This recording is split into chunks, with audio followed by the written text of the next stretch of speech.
Tony Dunn, ain't nothing to it but to do it, brother. Let's roll. In a world where Carolina Panthers fans have an insatiable thirst for Panthers news and opinions, only one podcast roars ferociously. It's the C3 Panthers Podcast.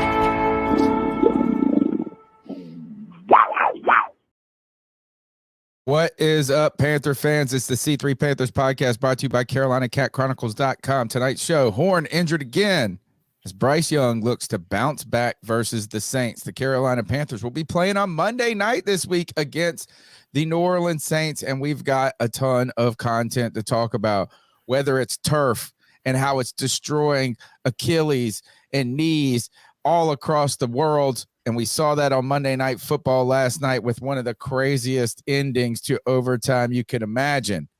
From J.C. Horn's hamstring as he gimped off the field again in his first appearance in 2023 and is reportedly going to miss weeks of action. The Carolina Panthers struggled against the run. We've got some insight into that with Mike K tonight. We've got a little tease because I got a beat check coming for you tomorrow with Mike K. You're going to be great, man. It's going to be great. We've got a great guest tonight and David Grubb from Bleav in Saints podcast. We've got all the Panthers content that you need.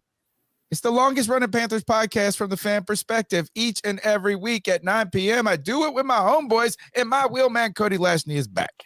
Tony Dunn, the season is back around. Panther fans are already fighting with one another, as I'm sure you and I will find a reason to do so tonight. Man, listen, a last-minute signing of Tariq Cohen that literally just happened an hour or two ago. Deion Jones back on the roster. And you know what? We're going to continue this Fitterer conversation that a lot of people are not willing to have. We're going to do it here tonight, Tony Dunn. But you know that we're going to do it with the best damn Panther fans in all of YouTube. You know them and love them. It's Panther Pickle, Drew, Joey the Blind Panther, the brand ambassador D's. What's up, brother? Double JR, Jake the Snake FU, Kenneth, KG73s, Kristen Ladane, Muscles Marinara, Paisan, My Life, My Story. What's up, Jay? Panther Cow 73, Pipe Slinger, Randy Stover, Red and White Bills, Roosevelt Mongo, The Real City 3 AP, and Vol Guy 23. Tony Dunn, ain't nothing to it but to do it, brother. Let's roll. You know the deal. The number is 252-228-5098. That's 252-228-5098. We want to get your thoughts and opinions on the Carolina Panthers. Their debut against the Atlanta Falcons. How Bryce Young can bounce back. Will he bounce back? How this Carolina Panthers team will respond in the face of adversity. Can they respond in the face of adversity? Are our hopes too high? We need your thoughts and opinions, folks. This is your show, so get on the horn. Smash the thumbs up button. Subscribe. Check us out on iTunes. Tune in. Not Stitcher anymore. They went bankrupt. But the C3 Panthers podcast don't go bankrupt because we got the voice that makes them moist, making everybody loot around these parts. Somebody said you stay hungry, man. What you eating? I've got a calzone, trying to nurse a headache, man. It's been a stressful small vacation that we've had. And I'll tell you what, it's I was telling Cody before the show, I said, I don't know how people with multiple kids do this. It is not relaxing at all to do a vacation with kids. Like, it's just, oh man, it's exhausting, and I've got a headache. And so it's been one of those weeks where I honestly haven't even watched much of. I watched a little bit of news with regard to what happened last night. I haven't really seen the updated injury stuff except for multiple weeks for J.C. Horn. So it'll be an interesting conversation tonight. I'll be learning along with many of the people that maybe haven't heard some of the stuff we're going to be discussing tonight. Fantastic stuff. David Grubb from Bleav in Saints podcast at 9:40 tonight. We've got your cat calls later in the show. We've got the news and notes, but right now let's just go ahead and get to it. And there's nothing bigger than the regular news. That dang JC Horn is hurt. And man, I Damn tell it, you, damn it, this is damn it. as we continue to talk about him and this secondary with Dante Jackson, who's spoken about JC Horn's injury. We knew that like so much is kind of just so much about this defense felt fragile from Brian Burns, the necessity of having him out there each and every down every week, the necessity of having many ways JC Horn. Right now, it looks like Troy Pride, CJ Henderson going to have to fill the void as JC Horn reportedly will miss multiple weeks, according to not Scott. It's Jason Fowler with ESPN, I think is his name. John Fowler, Jason Fowler, one of the Fowlers. I wonder if he's Scott Fowler's son. That's one question I've had. JC Horn, hamstring injury. Any thoughts or on this? I mean, is it time? Like, I don't even like to have we should have picked Surtain. Oh, we should have had this. It just is what it is. Well, it is what it is, but Tony, it is what it is that people are going to make that comparison. Like, they're going to continue to do that, especially when you have one who's been named a Pro Bowler, I Bleav, in Patrick Surtain, and JC Horn, who continues to be hurt, man. And listen, I've been a big-time Horn defender. I still believe in the talent that the dude has. He was not an injury-prone player coming out of South Carolina, but, man, it just doesn't ever get better for him, man. He will not have played a season in his first, 3 years now? He missed 12 games. That he didn't miss time? 14 games his rookie year. 14 games his rookie year with a broken foot. 4 games his sophomore year towards the end with a broken wrist. Now he's slated to miss at least this week, potentially more with his hamstring. Did I say Troy Pride? Yeah, and the chat room is correcting you. It was Troy Hill. Troy Hill. Troy Pride. It's been a long week, people. Nah, man. You know what? That was a guy that another swing and miss for the secondary. DJ Johnson didn't play on Sunday. Well, the thing that's obviously a concern, but he'll obviously get some playing time this coming week unless somebody else is able to jump him in the depth chart. But one of the things that I find interesting is people who still try to compare this with wanting to go get Surtain, sure, but there's still people out there who are like, we should have went Justin Fields. What we saw week one, like hot garbage. Here's the thing: the only thing he's looked good doing is running the football, and in the NFL, he has not looked good as a passer at all in his entire career as an NFL starter, right? And so, I'm just surprised people are still holding on to this Justin Fields. I loved Justin Fields last year because he had got me into my playoffs. But what we saw yesterday, on Sunday, does not make me think that he's a better option than what we got with JC Horn. I think it's like an unhealthy argument or discussion to have. Be like, what if we should have? Is JC Horn has demonstrated that when healthy, he is a very, very good player. The problem is no one can predict injuries. And he's never healthy. Yeah, and if he didn't have bad luck, he wouldn't have luck at all. Any luck at all. He's born under a bad side. He's been down since he learned to crawl, as old Albert King would say. JC Horn, this hurts us, but in some cases, here, actually, let's do this. Cody, go ahead and I'll tease this. Tomorrow morning, I'm going to be putting up a new beat check. I've got a 45-minute interview with Mike K from the Charlotte Observer, where we hit on everything from JC Horn to the receivers, to the defense, to Brian Burns. Good conversation about Brian Burns' contract, and even how the Andy Dalton potentially as a trade, or how this turf conversation, if it's ever going to get some legs, it might happen because Aaron Rodgers is the guy whose leg or ankle Achilles was ruined. But let's check out what Mike K, what he had to say about JC Horn's injury. He's got a hamstring injury, and those are typically multiple week injuries. I think it's not like a far shot in the dark to be presumptuous and say that he will miss time. That said, if it's a minor hamstring injury, then maybe he only misses a week or two. If it's a major hamstring injury, those can be extremely lingering, and you never know when that's kind of recover. So, I think they kind of dodged a bullet in that it's not an Achilles injury. It's a soft tissue injury that once he's back, he can be back, but it's certainly not a great situation to have. That's Mike K, and just a little tease of what we talked about with JC Horn. We went on to talk about how the teams react and what the thoughts are around the league and how mentally this is going to affect, really, I mean, maybe JC Horn and how the fans are dealing with it. Cody, how do we deal? I don't know. Where do we take this conversation? Do we continue to down on JC Horn as being injury prone, hurt, whatever, always hurt? Or do we hope that somehow my man can, or our guy can get some health, maybe have a week or two off, come back, be back in the mix. And now we're just trying to figure out how do we manage in the meantime. Yeah, I mean, listen, you should definitely hope for him to get back in the mix. The problem is you shouldn't expect it. And I think that's where we're at this impasse now, is that we're always talking about how great of a player he is when he's on the football field, but he's not on the football field. Now we're having a question, are we about to be torn up every time we play some top-tier wide receivers? Because I know that we have the New Orleans Saints coming to town, which, by the way, your boy will be there Monday night, first ever Monday night football game, going with one of my best friends in life. Say hello if you see me.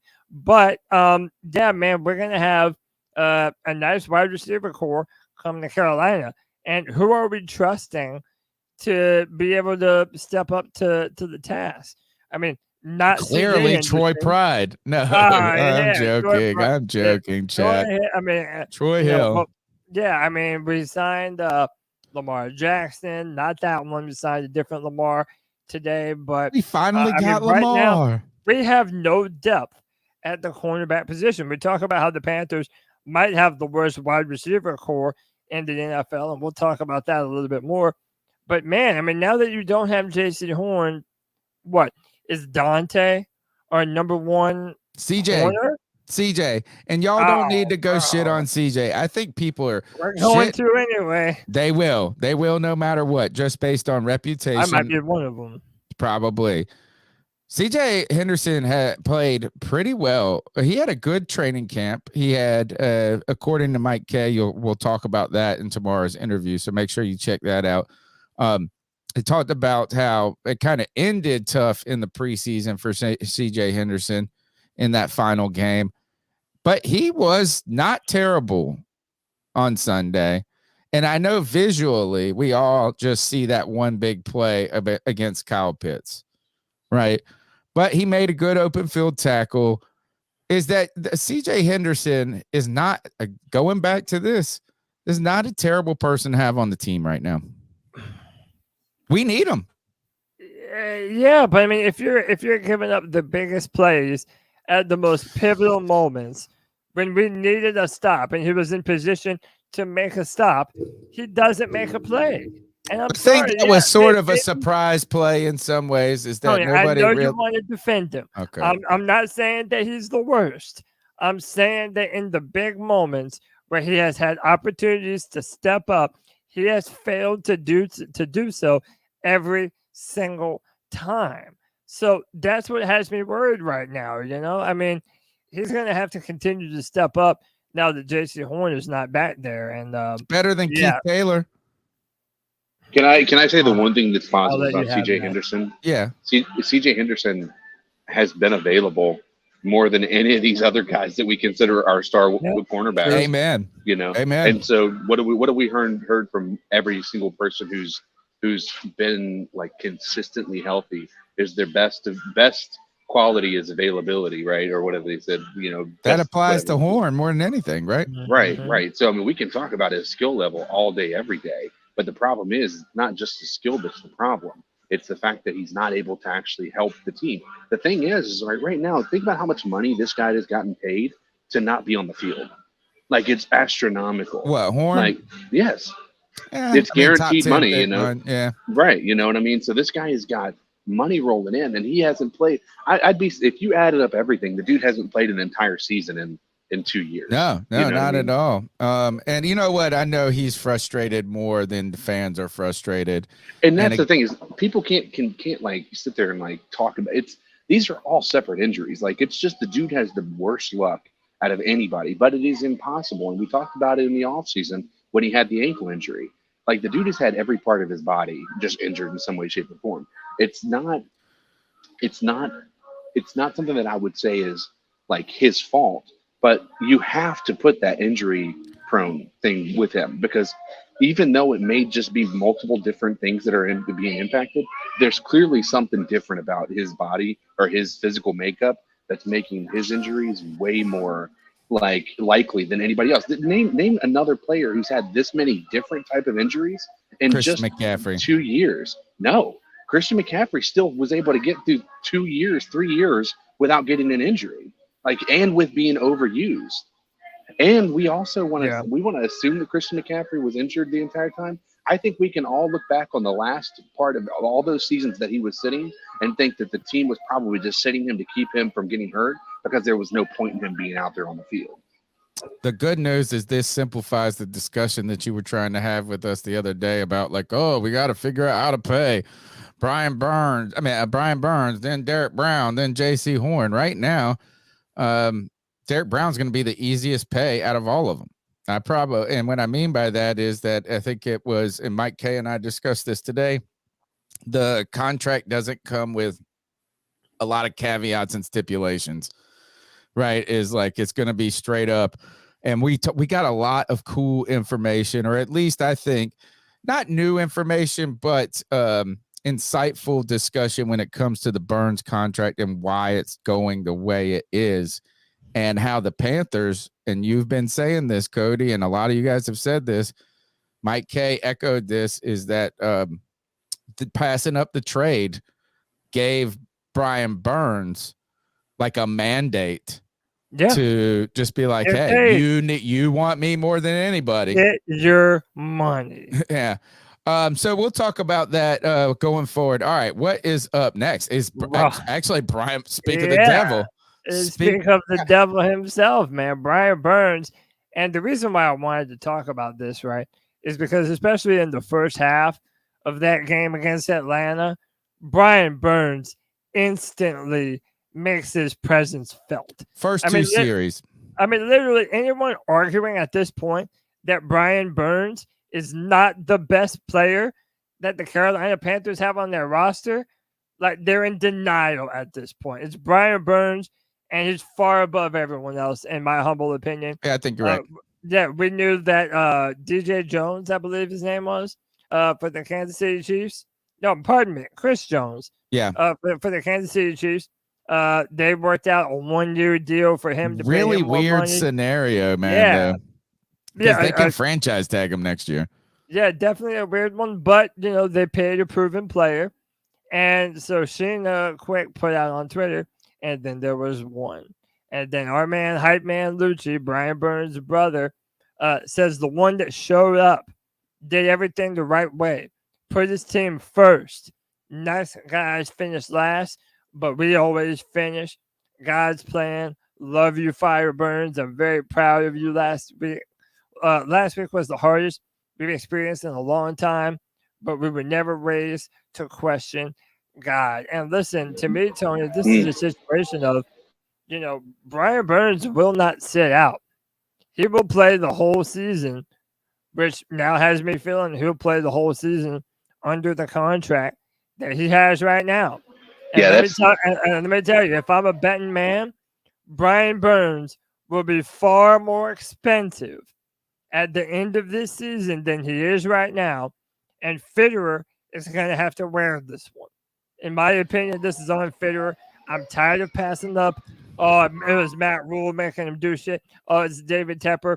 He is the general manager, and all of this is happening on his watch. Now, I think Brian Burns might just be asking for an astronomical amount.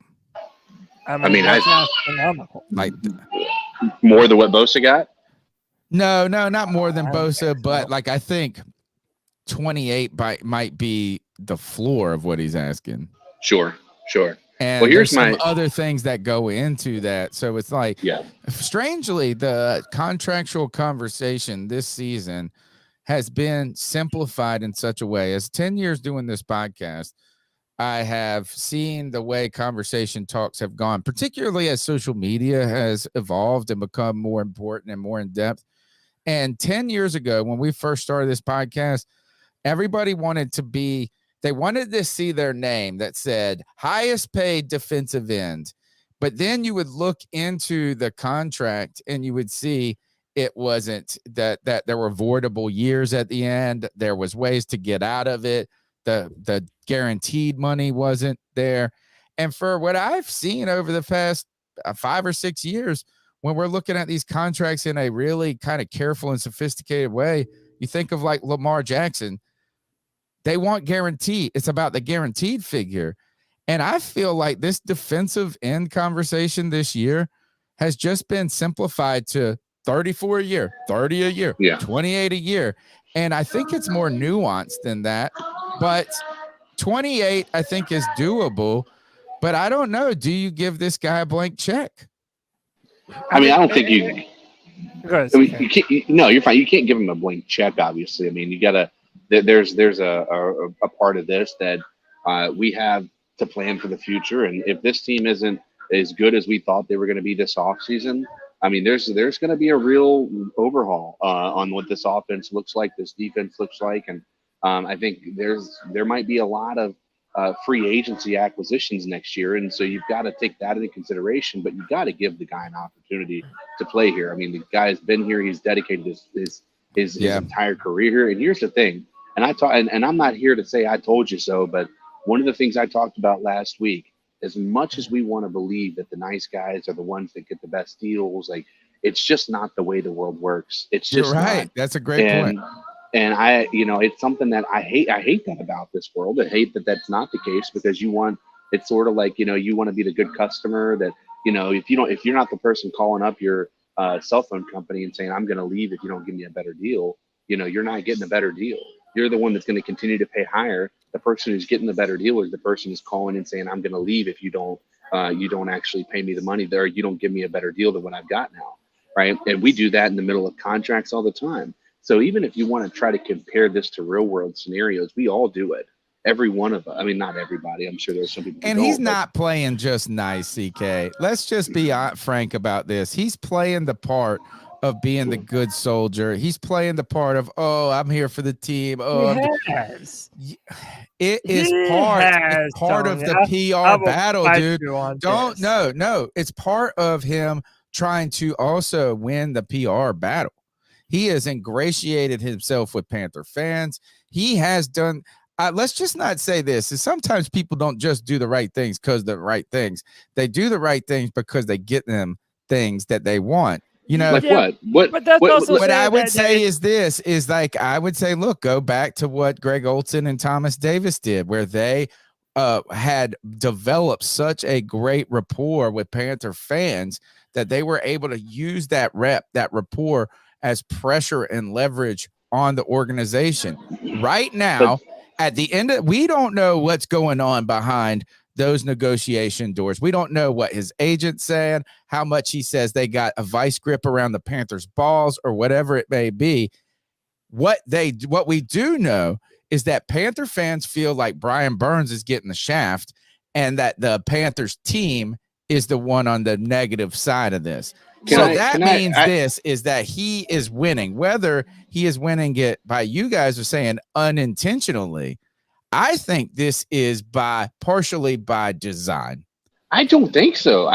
Here's the thing. When you look at the players who do what you're talking about, they say, I'd like to renegotiate, but I'm here, I'm showing up, right? And then you compare them to players like Joey Bosa, Nick Bosa, like all of these people, like Chris Jones, all these people who are willing to hold out, willing not to play.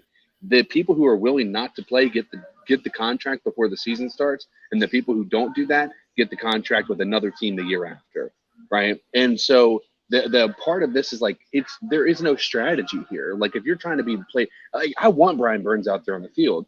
I also don't want him to feel like the Panthers are not paying him what he's worth. Now, as long as there's a reasonable, concessions being made, then I'm fine with paying the guy what he wants to be paid. But it's not a matter of an over, like as long as it's not number one in the NFL, I'm fine with it.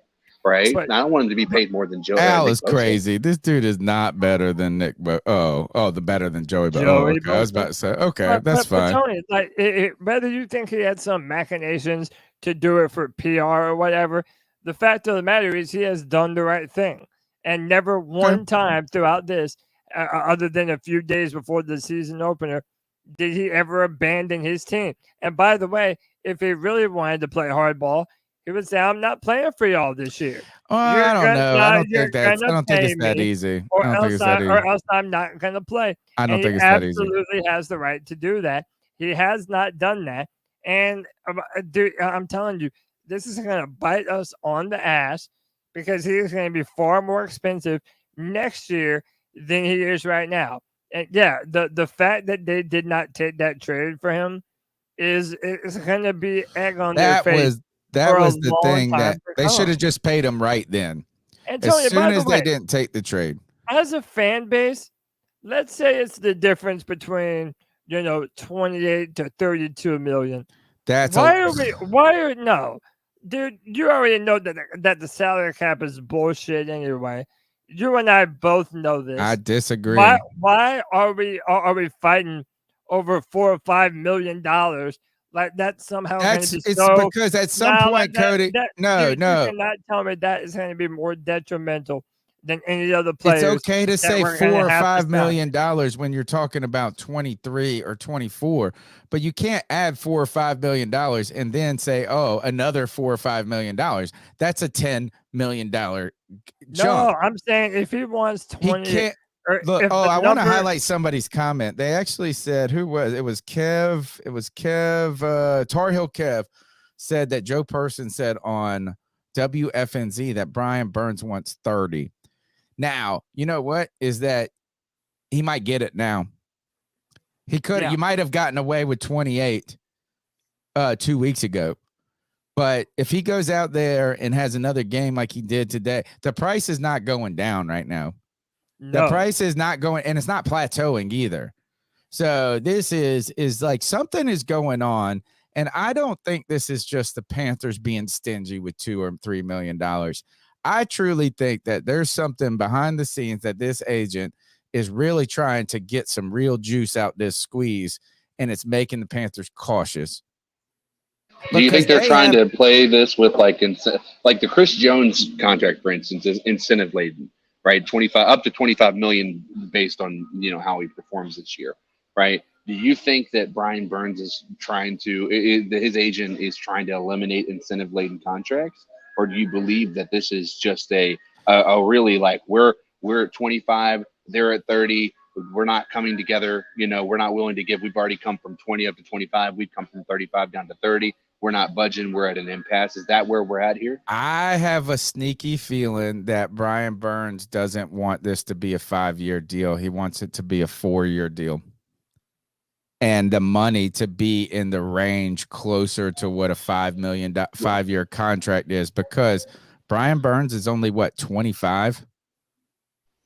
Yeah, sure. So I think this is, I personally think that there has to be something with the there has to be something with the length of the contract there, where he's saying this is, I want the benefit of getting paid kind of the money that is typically paid over 5 years in a 4-year span. So I can then in year 3 do this again.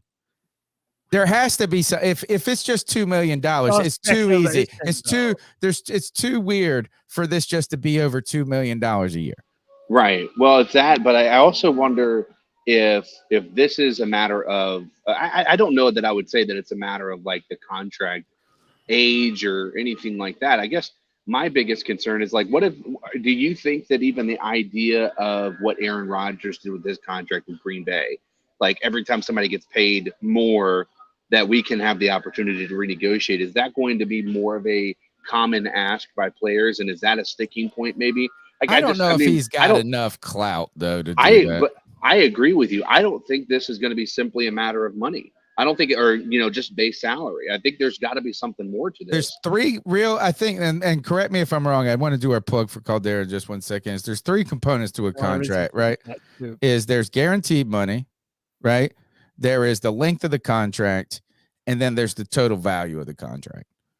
Right. I think those are the three cap, and then you could put some some different when the bonus scales are, maybe some incentives. We never get any insight into incentive-based contracts though, until we just hear like the guy last night hit 3 interceptions. And he got his $250,000 bonus on the first night or whatever. Right. Or like, what was it with Atlanta, the guy who got like 5 sacks at the end of the season to be able to get his bonus. I can't remember who that was. All right. So the thing is those 3 components, and it can't just be one of those. There has to be some dance in here that's preventing the Carolina Panthers, because they've articulated that they wanted to sign him.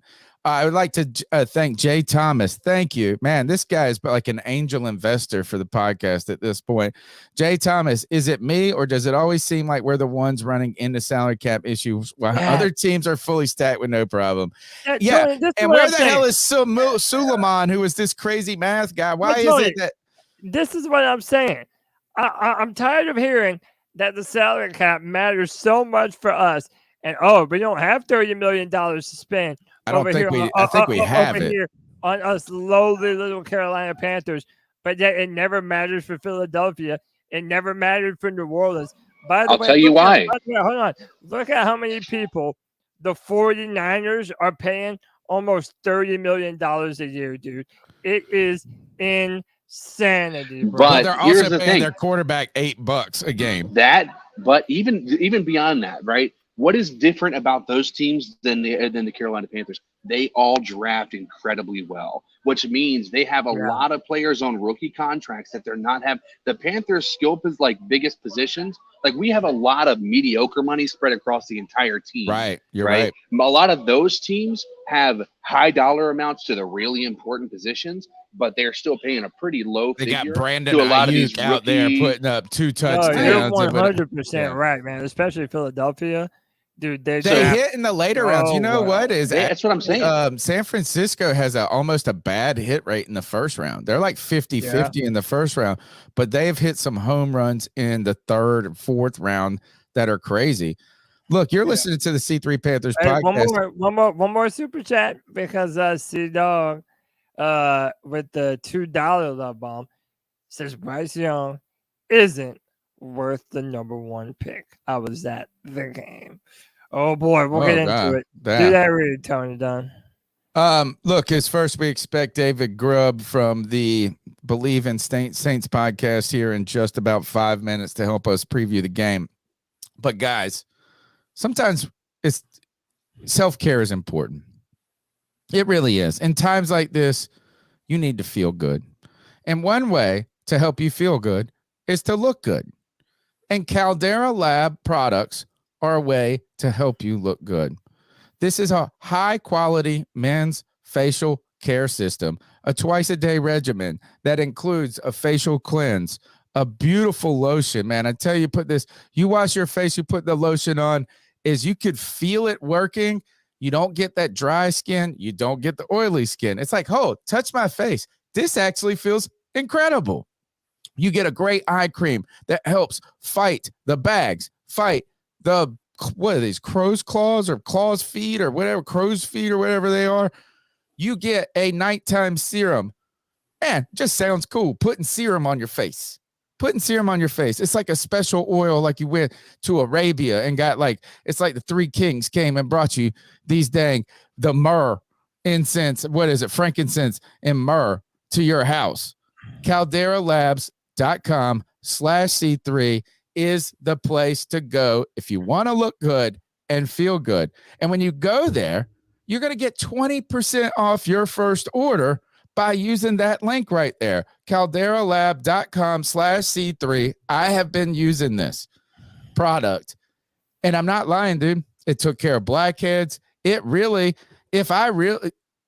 me want to care about myself more. Look good, feel good. CalderaLab.com/C3, 20% off. Guys, we need to look good and feel good on Monday night. And this is a perfect time to go ahead and bring in our guest, David Grubb from Bleav in Saints podcast. He's there. I see him. David, welcome to the C3 Panthers podcast. Glad to be with you guys. Thanks for having me. Man, we are happy to have you here. And cool fun fact here, your co-host lives in my town and went to my alma mater. I'm an ECU alum. Terrence Copper lives here in Greenville. Look, he's calling right now. He said, whoa, who's this ECU pirate up there? I am a Wake Forest alum, so North Wonderful. Carolina is certainly was home for me for a good while. Started at WXII and went to Salem, and my daughter's godmother lives in Greensboro to this day. So Wonderful. Definitely love the Carolinas. Surprising. I watched a little bit of your game. I had a bunch of games on the screen, kind of trying to. Hey, you know what? I've decided I don't like watching multiple games at one time. I don't know how the people do it. I've never watched anything well, but as I was watching this game, it was pretty ugly. It looked like for a long time. I thought, hell, the Saints are dead. They're left for dead, it looked like to me at one point. And then I flipped back over, and they damn win the game. And I thought Derek Carr looked like a bum for most of the time. And I looked at his stats, and he's like 23 for 33, 300 yards or whatever. What was this game like? Give us the inside info on what happened with the Saints in week 1. I feel like the Saints, like a lot of teams, made a big mistake by not letting their starters play a bit more in the preseason, especially considering that Derek Carr was taking over a new team. Michael Thomas had been out essentially for the last 3 seasons. There was a lot of timing that I felt like that this team needed to get. Alvin Kamara was going to and is going to miss the next 2 games as part of his 3-game suspension. Jamal Williams, a new back coming over from Detroit, and an offensive line that's been in flux for the last 3 years. And I think we saw a lot of those errors come out in week 1. It wasn't particularly impressive offensively, though. Like you said, the counting numbers look good for Derek Carr: 22 of 33, 305 yards, 1 TD, 1 interception. But you compare that to, Jameis Winston's debuts the last 2 seasons, they're not even close. Like Jameis Winston, his first game 2 years ago, threw for 5 TDs against the Packers and had a 138 rating, 130 rating. Against Atlanta last year, he leads that fourth quarter comeback, 269 yards, 2 TDs, 111 rating. So, Derek Carr played a Derek Carr kind of game where the numbers look like at the end of the day, you're like, Derek Carr had 300 yards, but he didn't. Did it happen late? Did it come late in the game? He had a big play on the final drive, a big 30-yard gain. There were a couple of, he had a big 40-yarder early in the game. He had another 30-yarder to Michael Thomas. So he had a few big plays, but none of them resulted in touchdowns. The touchdown pass was only 19 yards. How do you feel about Derek Carr? I mean, I think he's a prove-it guy. I mean, to me, he's been in the league a decade, and everybody wanted to compare him to Drew Brees and say, well, Brees came in and, it was a different similar situations, and guys get to advance. Brees came in, he had been to a Pro Bowl, a couple Pro Bowls in San Diego, was much younger, and accuracy was his thing. I think mentally, Drew Brees was always a leader. I don't think you compare those two mentally. And then Sean Payton being the offensive guy, he was given the ability to mold Drew Brees. David Carr's a decade in. So I think, you get what you get out of him at this point. You just hope that he doesn't make mistakes. And last year, he made a lot of mistakes. Cody, you're up. Yeah, man. Thanks for coming on the show with us tonight. My question is going to revolve to the other side of the football. I want to talk about your defense. You guys played fairly well on defense, and the story for the Panthers is that our offense just felt like it was sputtering. Bryce Young threw 2 interceptions. My question to you is, based on what you saw in week 1, how do you think that defense matches up against Carolina's offense? And more importantly, where would you say the strength of that defense is after one game of the season? Well, certainly I think the secondary is the strength of the Saints at this point. I'm still not 100% certain about the offensive line. The defensive line. Cam Jordan looked good in week 1. Granderson looked very good as well. But none of those guys have been, outside of Cam, have been consistent. You have a lot of rookies and guys who are never found footing somewhere else on this defensive line. and they were playing up against a Titans offensive line that had 4 new starters. So I think you're still trying to see if the Saints are as tough against the run as they had been in the past. I was very surprised that quite frankly, that Tennessee stopped running the football. They had 22 carries for 104 yards. They were running the ball fairly well and allowed Ryan Tannehill to throw them out of a game that they had a lead in. That was surprising. I wouldn't test the Saints secondary a lot, especially with a rookie quarterback. Marshawn Lattimore did a great job against DeAndre Hopkins.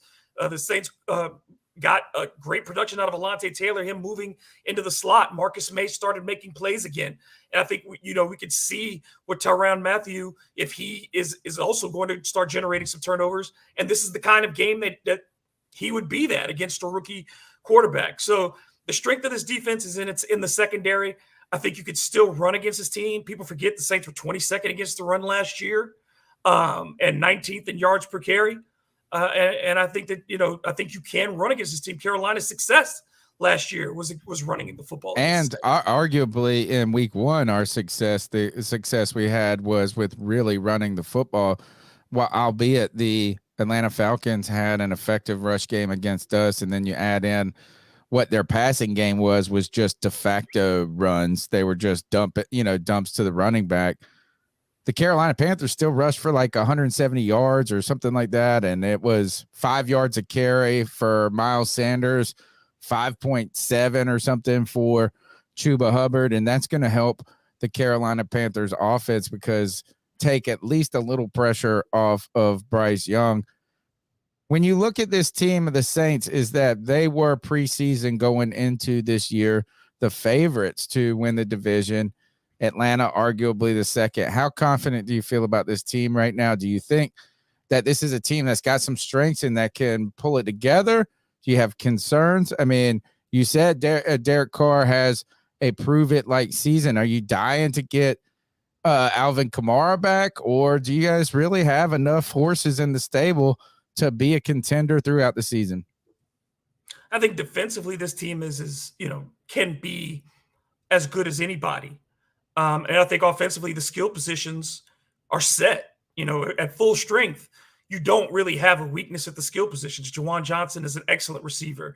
Foster Moreau is very good at the tight end spot. Taysom Hill does a little bit of everything. Michael Thomas looked like he had speed, considering all the injuries that he's been through. He ran away from people in a couple of instances, had big catches down the field. Chris Olave is as good a route runner as you're going to find in his second year. And then Rashid Shaheed had 100 yards receiving as well. And a touchdown, right? And a touchdown, that 19-yard catch.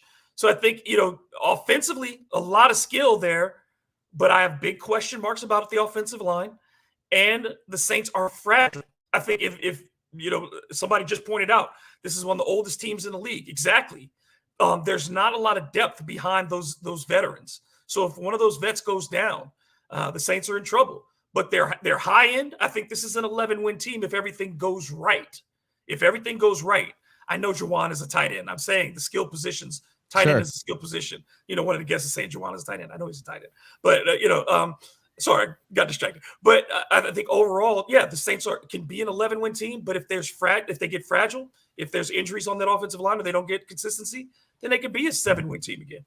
How does Jamal Williams fit in with this team, particularly not this week? I mean, when Alvin Kamara comes back, like my boy Kev in the chat says, Jamal Williams is a damn good back. How did he do week 1? What do you see his role being with his team? It's all dependent on the line. I mean, the last 2 seasons, Alvin Kamara, who's one of the best backs in the league, has looked mediocre behind the Saints offensive line. So Jamal Williams didn't really get a chance to get anything going. His longest carry, I believe, was 8 yards on Sunday, and I think that was the longest carry for anybody on the team. It was not good running the football. It has not been good running the football the last 2 years for the Saints. When they're at their best, they were getting close to a 50-50 type offense. They're not there right now. So I think Jamal Williams is going to struggle early until this line gets its act together. What kind of injuries you guys dealing with? Where I feel like the Panthers have been nicked up since they started signing people. It feels like we're nicked up early. Sometimes teams get nicked up late. What is y'all's health status? Are there any things any injury concerns or positions that maybe are thin on depth? Peyton Turner, who was starting to come on this preseason and looked good at the start of this game against the Titans. He's got a bad turf toe injury that may require surgery, and that hurts the Saints in that defensive line rotation and trying to stay fresh there. But other than that, they're generally healthy. There's a couple of nobody's healthy after week one, as they say in the NFL. But overall, the Saints, where they need to be, are healthy. It's just, again, behind those starters is where the concerns are. One of the matchups that people are really excited about is Brian Burns versus Trevor Penning. That everybody expects that to be a marquee matchup. We're in this weird holdout with Brian Burns where he wants more money, but him taking on a young Trevor Penning, do you expect that to be a weak point going into the matchup with the Panthers, or do you think Trevor might play all right? Penning looked like a turnstile in week one. He didn't look ready to play NFL football. It was bad enough that the commentators were talking about just how slow he was getting out of his stance. And so wow. Maybe he should line up in like 20 yards back like the guy from the Chiefs did. I'd like to see, maybe him move inside, and I think that may happen. You may see James Hurst move back to the left tackle spot, which he manned a lot last year. But, again, I am not 100% confident in this line. You had last week, you saw 45% of the passes that Derek Carr threw, he was under pressure. And so I am concerned a lot about teams being able to get to Derek Carr. So I have two questions. One should be really quick. Cam Jordan, is he retiring this year? No, he just signed that extension.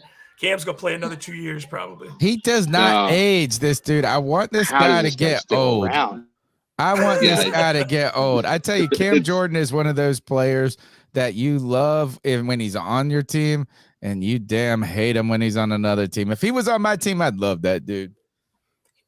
Cam's about as close to, when you talk about people in the history of a franchise that's Mr. Whatever, Cam is the modern Mr. Saint.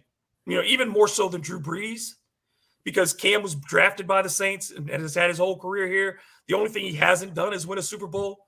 He is Mr. New Orleans Saint. Yeah, for sure. And my next question is, history of Dennis Allen is he's not a good head coach, right? We've seen that when he was in Oakland.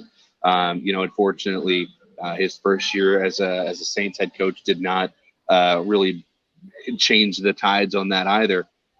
Is he on the hot seat if this year doesn't go well? I think so. He got all of his people in this year on the staff. The assistants that were, Sean's assistants are all gone. And quite frankly, I found this stat out last week, and this is how the NFL works. There are only 4 coaches in the history of the Super Bowl who started their career with 3 losing seasons. You guys want to wager a guess on who those 4 might be? Matt Rule. Well, yeah. One? No, I'm talking about who won Super Bowls. They've won a Super Bowl. 35 coaches who've won a Super Bowl. Only 4 started their careers with 3 straight Pete Carroll? Losing seasons. Nope, not even Pete. Bill Belichick. Belichick's one. The other 3, Tom Landry. Okay. Chuck All Noll. right. Oh, wow. All right. And Weeb Eubanks. Wow. Super Bowl 3. So Dennis Allen is going to be a Hall of Fame coach, is what you're telling I me. was about to say, don't make fun of me. I've never heard that. that last name in my life. He coached the Jets in Super Bowl 3. So that's how far we're going back. And you talk about, for Chuck Noll took over the Steelers when they were the worst franchise in the NFL. Tom Landry was the Cowboys' first coach. So never, Bill Belichick took over Cleveland when Cleveland was about to move to Baltimore. So very weird situations for all those guys. I don't think Dennis Allen is in that class. You know what I'm saying? I don't feel that. You know what I'm saying? So Dennis Allen has had, if you don't count his last season with the Raiders, where he got fired after 4 games, he started his career with 3 losing seasons. He's never won more than 7 games in a season. Why'd they hire him then? Why'd they hire him? The mistaken belief that there's such a thing as continuity of culture in the NFL. There's no the coach is the coach. When the coach leaves, the culture leaves. I agree, but I also think wouldn't that make more sense if you went with your offensive coordinator instead of going with the defensive coordinator to do that? You got to Right? remember, the Saints offense coordinator, Pete Carmichael, didn't even want that job at first. When Sean Payton left, Pete Carmichael wanted to step back and be just the passing game coordinator. Like, I want to be a consultant. And then they had to convince him to take over the offensive coordinator job duties. In 18 games with the Saints, with Pete Carmichael being the primary play caller, with Sean Payton gone, the Saints have scored under 20 points or less 10 of those 18 games. So Pete Carmichael's got a lot to prove too. All right. Fantastic stuff, David.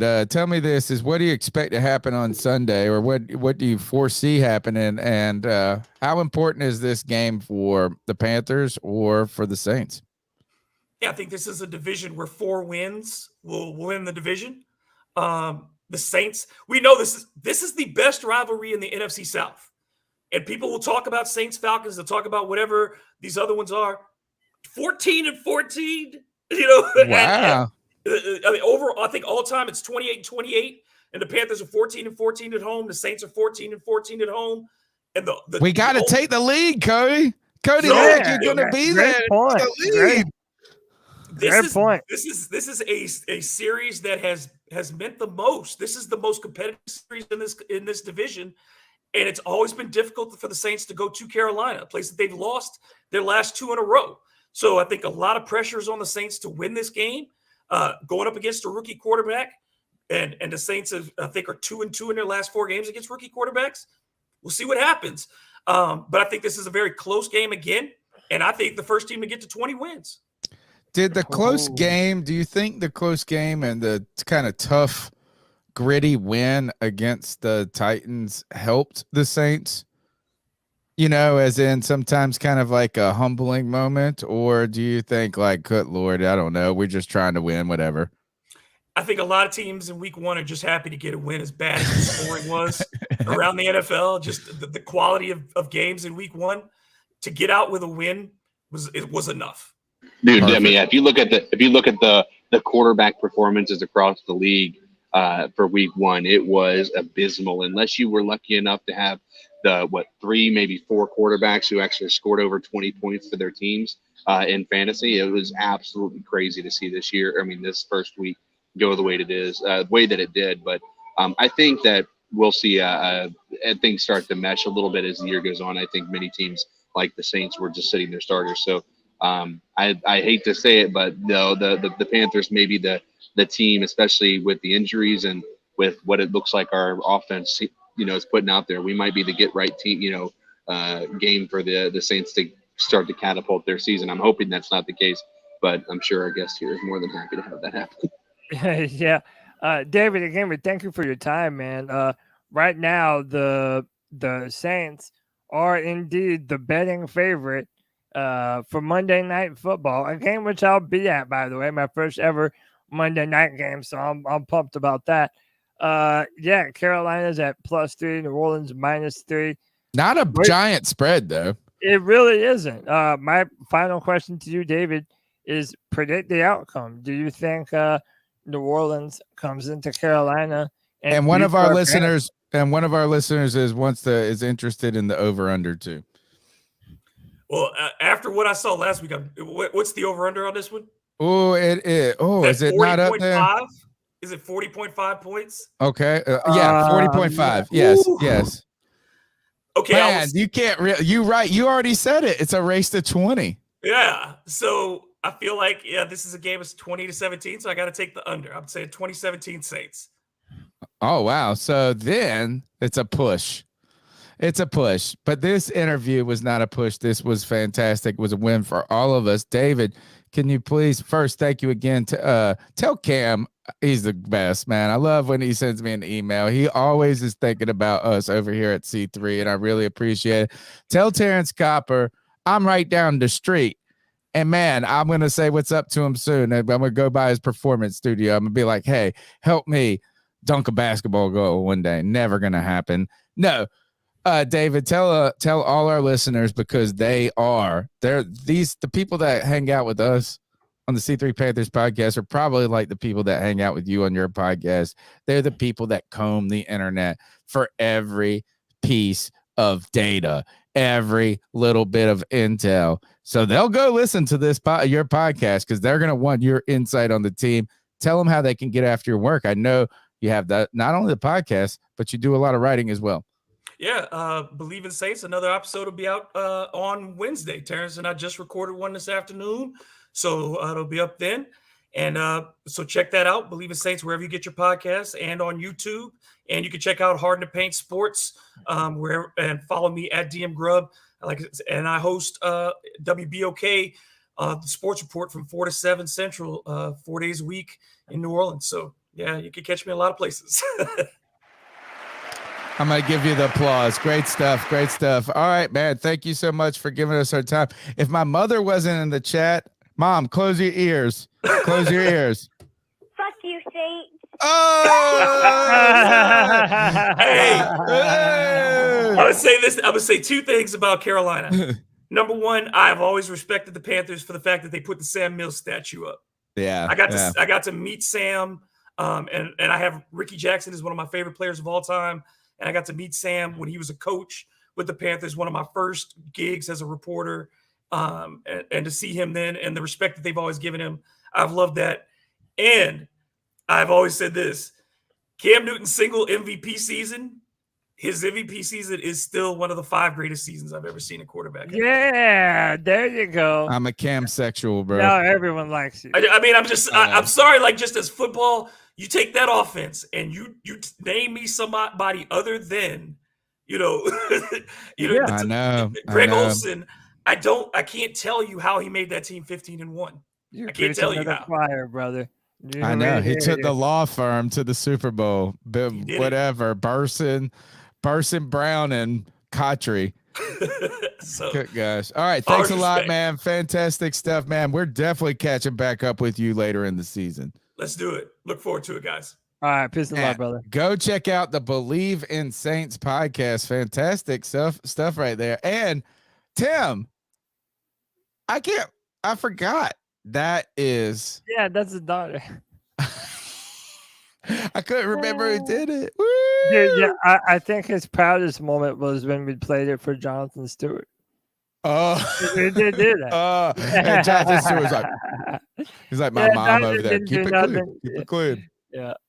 And by the way, thank you to Mama Dunn, who says that we all look great tonight. Thank you. Thank you. You look great, Mama Dunn, as well. We love you. And don't forget, if you want to look great, below the belt or around the face or in your nose, the beard, manscaped.com. Manscaped.com is the premier men's grooming product. Boy, they've been sponsoring the podcast for maybe about 4 years now. We've had several encounters with the Manscaped product. Mom, close your ears. Close your ears, Mom. Actually, don't. You got a little hair in your ears, guys? Use the little trimmers they give you. The nose trimmers, the ear trimmer. Now they've got a beard hedger, guys. CK, you might need a beard hedger right now. Oh, no. Maybe just a little bit. Just a little bit. Potentially. No, I have one. I just haven't used it since I've been on vacation. So, but manscaped.com, you can check the link down in the description. You use the promo code Panthers. You get 20% off plus free shipping. And they don't just have men's grooming parts. I mean, you don't want an afro puff around your, you know what? You don't want it to look like a little baby bird perched up on a nest. You want it to look big, beautiful, clean. You want to look clean. And you want to go to Sunday night football. You want to go out 90-degree weather. And you don't want to be chafing. You don't want to have all that, what I call swamp ass. And you won't have to, because you can get ball deodorant. You can get junk refresher. That's what I call it, junk refresher. Hey, on top of that, what you can really get too, some great gear. They got a great shirt. Every time I go out, compliments all around. And my favorite product from Manscaped is the men's toiletry bag. This beautiful masculine leather bag that you can put all your stuff in. You can put your Manscaped products in. Hell, you can put, I don't know, you can put a Cam Wow in there. You could put a, you can put maybe even Caldera. You put whatever you want in there. Manscaped.com, free shipping, 20% off with the promo code Panthers. Let's keep going. Yes, sir. Let's jump back into the show, gentlemen. Let's talk a little bit about this offensive situation that we have going on for the Panthers. Believe it or not, Bryce Young had the fourth most amount of time from behind the pocket out of any quarterback throughout this weekend of football. Our offensive line, especially early, is pass protecting like we wanted them to. Chandler Zavala has stepped up at right guard. Icky looked better than he did in the preseason. Christensen looks good. Taylor Moton looked all right. The problem is the Panthers wide receiver core doesn't make a lick of separation. We were one of the worst in the NFL. And really, it's just been sort of a compounding issue with this team that we do have the offensive line. Finally, for once, we have the offensive line. And now we're missing the weapons. It's par for the course. Frank Reich, when talking about Bryce Young's performance, says he has to throw away the ball.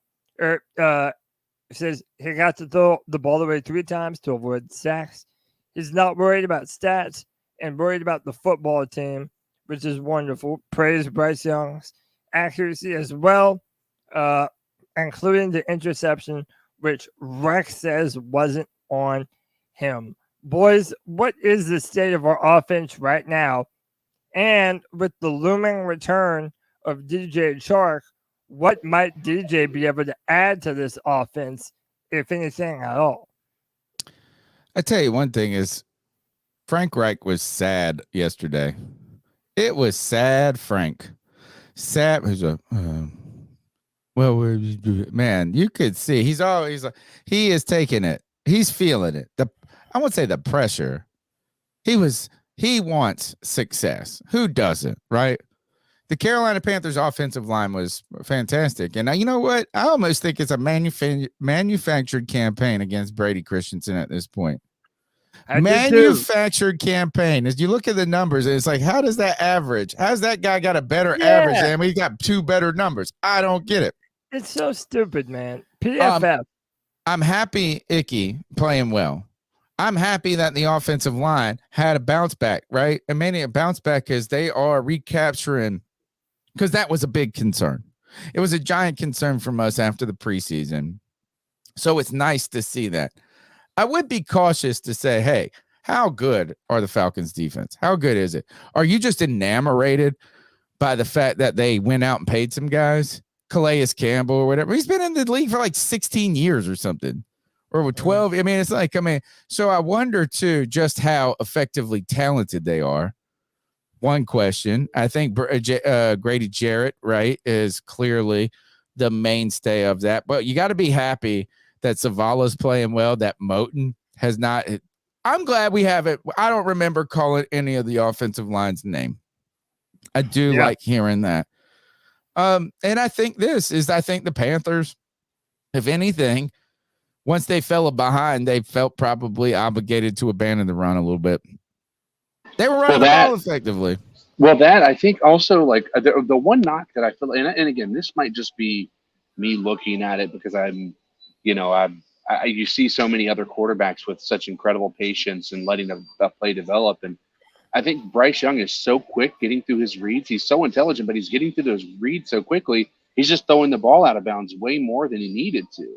Right. I'm not saying that people were open, but when you go back and watch some of those plays, man, he was getting through his progression so quick and then just throwing the ball away. I'm not saying there wasn't pressure in his face, but I'm saying at the end of the day, like, I think that he might just need to take a minute, take a breath, use his escapability to extend the play a little bit more, because it just didn't feel like that was something that was happening very much. And that could, again, that may be entirely on the or our offensive weapons not getting separation, which I'm sure we're going to talk about. But I think that's exaggerated, though, CK. The separation discussion. but even with that, like you can't just use that as an excuse because Bryce Young should be able to throw these guys open too, right? Like, and some of this is on them. They weren't running the routes correctly, and one of the things I'm concerned about with Frank Reich also coming out here and saying that that's not on Bryce, that was something else. Like that was a clear, like that was a Bryce Young error. Like you can't blame that on anybody else. Especially the second one he did, but for Frank Reich, I've been saying this is he may be almost too much of a player's coach in some cases. Like he is. I mean, wasn't it? So, he's like Brian Burns. He is the most professional, awesome dude. I cannot tell you how much I respect him, but we got to play the next day. And then it's like, oh, that is 100, 1,000, 100,000% on me. Nothing to do with Bryce Young. Man, the delay of game, not on Bryce Young. Communication. And look, at least you know what? Thankfully, we got a coach who will fall on the freaking sword instead of Matt Rule, who would have pushed Bryce Young in front of a bus. Yeah, man. And dude, is it out of the realm of possibility that he might just be telling the truth? Like everybody, he said this is I maybe put him in a difficult position. He was pretty honest in that. He said we're kind of backed up in that. I call a play.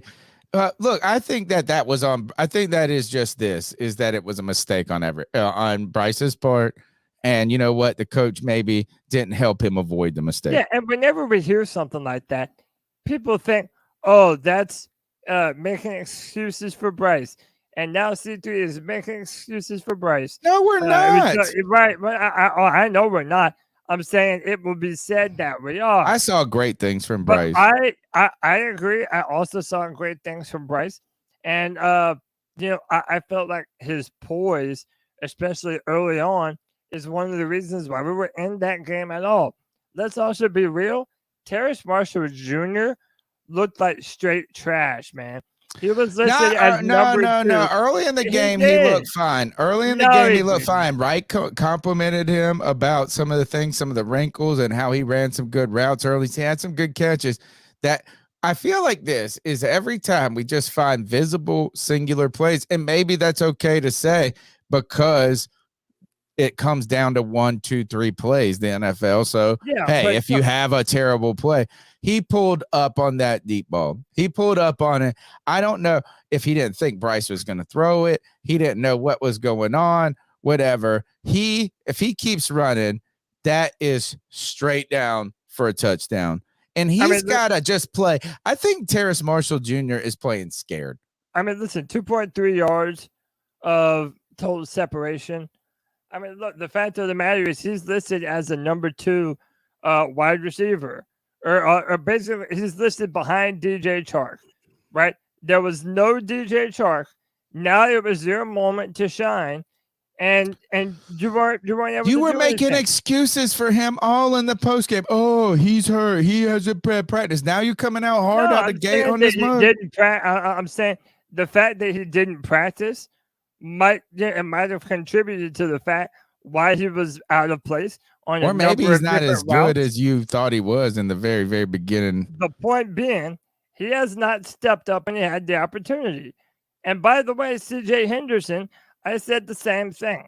Like there are no passes for players that have been here year in and year out and continue to show the same problems. We need to see some advancement from these players, and especially Terrace Marshall Jr. The number's 252-228-5098. We need to get your thoughts on this receiving group. In fact, Cody, I caught up with Mike K today. Tomorrow, I'm dropping the full interview for a C3 beat check. I asked him about these wide receivers. I asked him, is this room capable enough? Are they talented enough? And let's see here's a little tease of what my man Mike had to say. At wide receiver, there were videos made showcasing how slow this wide receiver group is. I think, for a rookie quarterback, speed is great and everything, but I think having technicians and guys that can get to their spot is a smarter approach. I think that's what Frank Reich was trying to say. Terrace Marshall had some really good moments. He also had some miscommunications. It's week 1. I think Jonathan Mingo kind of showed you what he has been kind of all summer. He'll flash a lot of brilliance, and then you'll kind of forget he's there.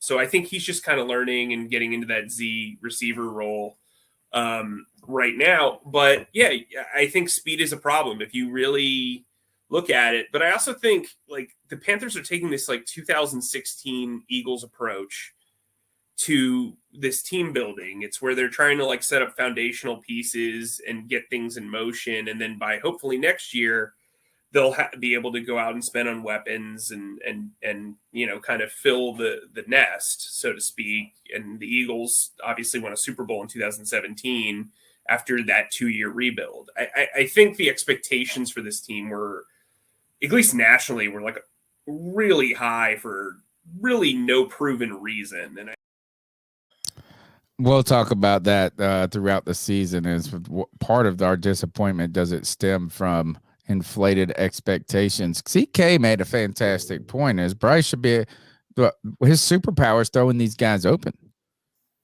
I think that this separation shenanigans statement is overrated.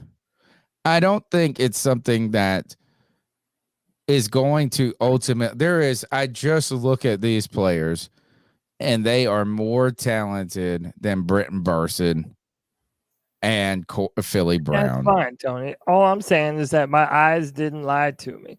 And there were multiple times when I saw a pristine pocket for Bryce Young and Bryce is holding on to the football. Now, I'm sorry, no time throughout Bryce's entire life playing football has he ever been known as the player that holds on to the ball too long. In fact, his main trait is running the offense in rhythm and getting the ball out of his hand. So to people like White Chocolate, yeah, I'm not just going to put all the blame on Bryce. They need to play better. Either they need to make more separation on their own, or Thomas Brown and Frank Reich need to do a better job scheming these wide receivers open and allowing some room for that big playability, or else we're the same old one-dimensional Carolina Panthers that's always dependent upon running the football in order to have any type of offense. Holy cow, angel investor in the house. Jay Thomas. Bryce seems like a super nice guy, soft-spoken, maybe even a little nervous at the podium. You know what you should have done is put a, in there, you know. I can't unhear it now. All he says. What do you guys think about him being able to lead a locker room full of apex predators? I mean, dude, listen, I feel like leadership is not just, hey guys, let's go out there and whoop their ass. You know, break their kneecaps or bite off their kneecaps. Yeah, it's not just pumping up and motivating people. It's leading by example and everyone feeling like, all right, when Bryce is under center, the Panthers have a chance. And listen, say what you want about him. He might seem nervous at a podium, but he doesn't look nervous on the football field. He's like 21. Yeah, I'm just saying. But was there any moment, Tony, when you looked at Bryce and said, "Oh man, Bryce is looking a little in above his head right now"? No. I saw no red flags. I saw no red flag. And look, if somebody be like, "Oh, shut up, Tony. He threw 2 picks in the same spot." And I'm not trying to be an excuse maker here. Is I've seen quarterbacks that I don't believe can do the job. I have seen people from Jimmy Clausen to David Moore to Taylor Heineke. And you know what? Taylor Heineke's probably the best out of all them guys in some ways. I've seen guys that have been terrified to throw the ball downfield. I've seen guys that don't know how to deal with pressure. I've seen guys that look like they don't know the game is too fast. Like I've seen, and it's different with each guy. Look, is that we wanted that game to go better for Bryce. We did. They come out and score in that. They score. They convert that 4th and 1 and somehow score and go up 7-1. That defense playing like that, putting the Atlanta Falcons into a passing type situation for the rest of the game, lights out. I think I know, and Greg's not here. Greg is not here. But I see traits that produce in the NFL already with Bryce Young. I just can't look at Bryce Young and find any bit of nervousness right now for me. I feel fine. Yeah, Do I feel you fine. do you feel like Bryce Young was hindered by the play calling? No. I think the play calling was just fine. In fact, Cody, let's go ahead and pull up one more tease. I hate this. Boy, my mind was blown. Mike K, he goes, "Hey, look at the pistol." We both are on the same page that we were fine with the play calling overall, but check out what he's got to say here. all right. I put I'll Cody say on. too is I think the pistol formation is going to work out really well for this team. Really? Yeah, I do. Here's why. It looks so strange to have a running back like 20 yards in the backfield. It feels like he's 5 yards behind the guy and he's in shotgun. Well, what's interesting about that is it gives him a rev up period, right? So like a freaking jet runway. Right. So what you would do with pistol, for those who don't know, is it allows you to see the defense fully, like you're under center, but you don't have to drop back, which allows you to keep your eyes up. And so that way, Bryce doesn't have to think about placement on the field. We just talked about Smith-Marset and where he didn't know where he was. It's one less thing for him to think about. It's also less for the running back to think about, because when you're doing a design run, you have less vision there. Like, you don't have the vision you would if he was under center or if you were to his side. So you're basically going to your target mark. And so I think that kind of helps make the game a little bit simpler. So there's some tease right there about the pistol formation, which I think is the most bizarre thing when I see it in the NFL. It's like, you're in shotgun, and Bryce Young looks so small. So I guess maybe it looks like shotgun looks even farther away. Like, it's like, and then the running back is another 3 yards or 4 yards behind them. Crazy. When he talks about a runway, boy, you get a runway and you can't. I asked him, I said, "Do you hand it off?" He's like, "Yeah, you hand it off all the time." I was like, "Good God." I don't like plays that start that far behind the line of scrimmage personally. Yep. So White Chocolate decided he wanted to donate. His mug called out Devontae Adams. He compared I know, best receiver man, in the fucking NFL two to of the Adam best receivers. Dude, for $4.99, the Thielen and T&J had better separation times than Devontae Adams and Devonta Smith. Yeah, they got catches. Oh, okay.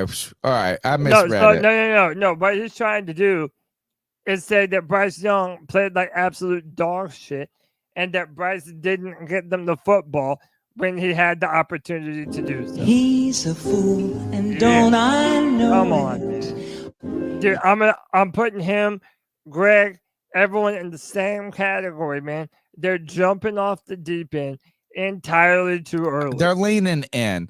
It's almost, I feel like, a shtick. Yeah, and you know what the bullshit about it is? I know that White Chocolate has seen far worse quarterback performances than what Bryce did last They're Sunday. leaning into it. It's a shtick at this point. Yeah, I have to agree, man. And I think this is, if it's not a stick, they're certainly leaning into the position. The more pushback you get, the more that Greg is going to look. Greg must be cutting his grass. Must be cutting his grass, dude. Speaking of the grass, CK has to return to mow his. Oh. He has to be up very early in the morning. Use the promo code Panthers when you go mow the grass. Mow the lawn. I got a long drive back home in the morning, so I'm gonna go get some rest. But I appreciate you guys and thank you for hanging out with me tonight, and thank you everybody in chat for hanging out with us tonight as well.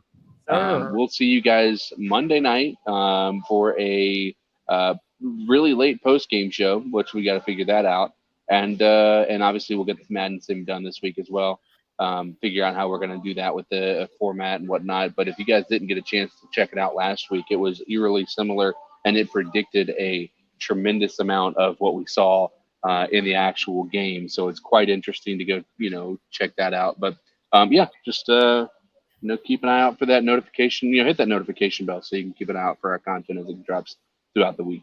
Hey, appreciate you, man. Hey, later, guys. Later, Thank man. you, CK, man. The voice that And, makes them moist. How about this? C3 Anthony with the return fire says, bro, Kevin wanted Sam Darnold back after a 43-yard game. So, yeah, man, everybody overreacts. Everybody has their terrible takes, man. But it's time to move on. And dude, I'm not panicking. Yeah, Antonio, we never really mentioned this. And then let's do some calls after. Yeah, I'm ready for the this. calls right now. Yeah. But what I was saying is with DJ Chark. Well, let's do this. Ponder this while we listen to a few. DJ Chark, what is his return going to mean for the Panthers going forward? Super important. Yeah. Let's hit these cat calls. The number's 252-228-5098. This is y'all's show. It's the people's voice. Y'all are the people. This is the longest running Panthers podcast. Getting these calls. Cody Lack. Let's hit these cat calls. Let's roll. So what are your thoughts on catcalling? Yeah, it's pretty. You shouldn't do that to somebody. And how did that make you feel? Very uncomfortable. So how do you think catcalling makes the person feel? It feels good, like. Who's that cat sitting in the back corner with his face buried in his nose? Who's that kid that can use one?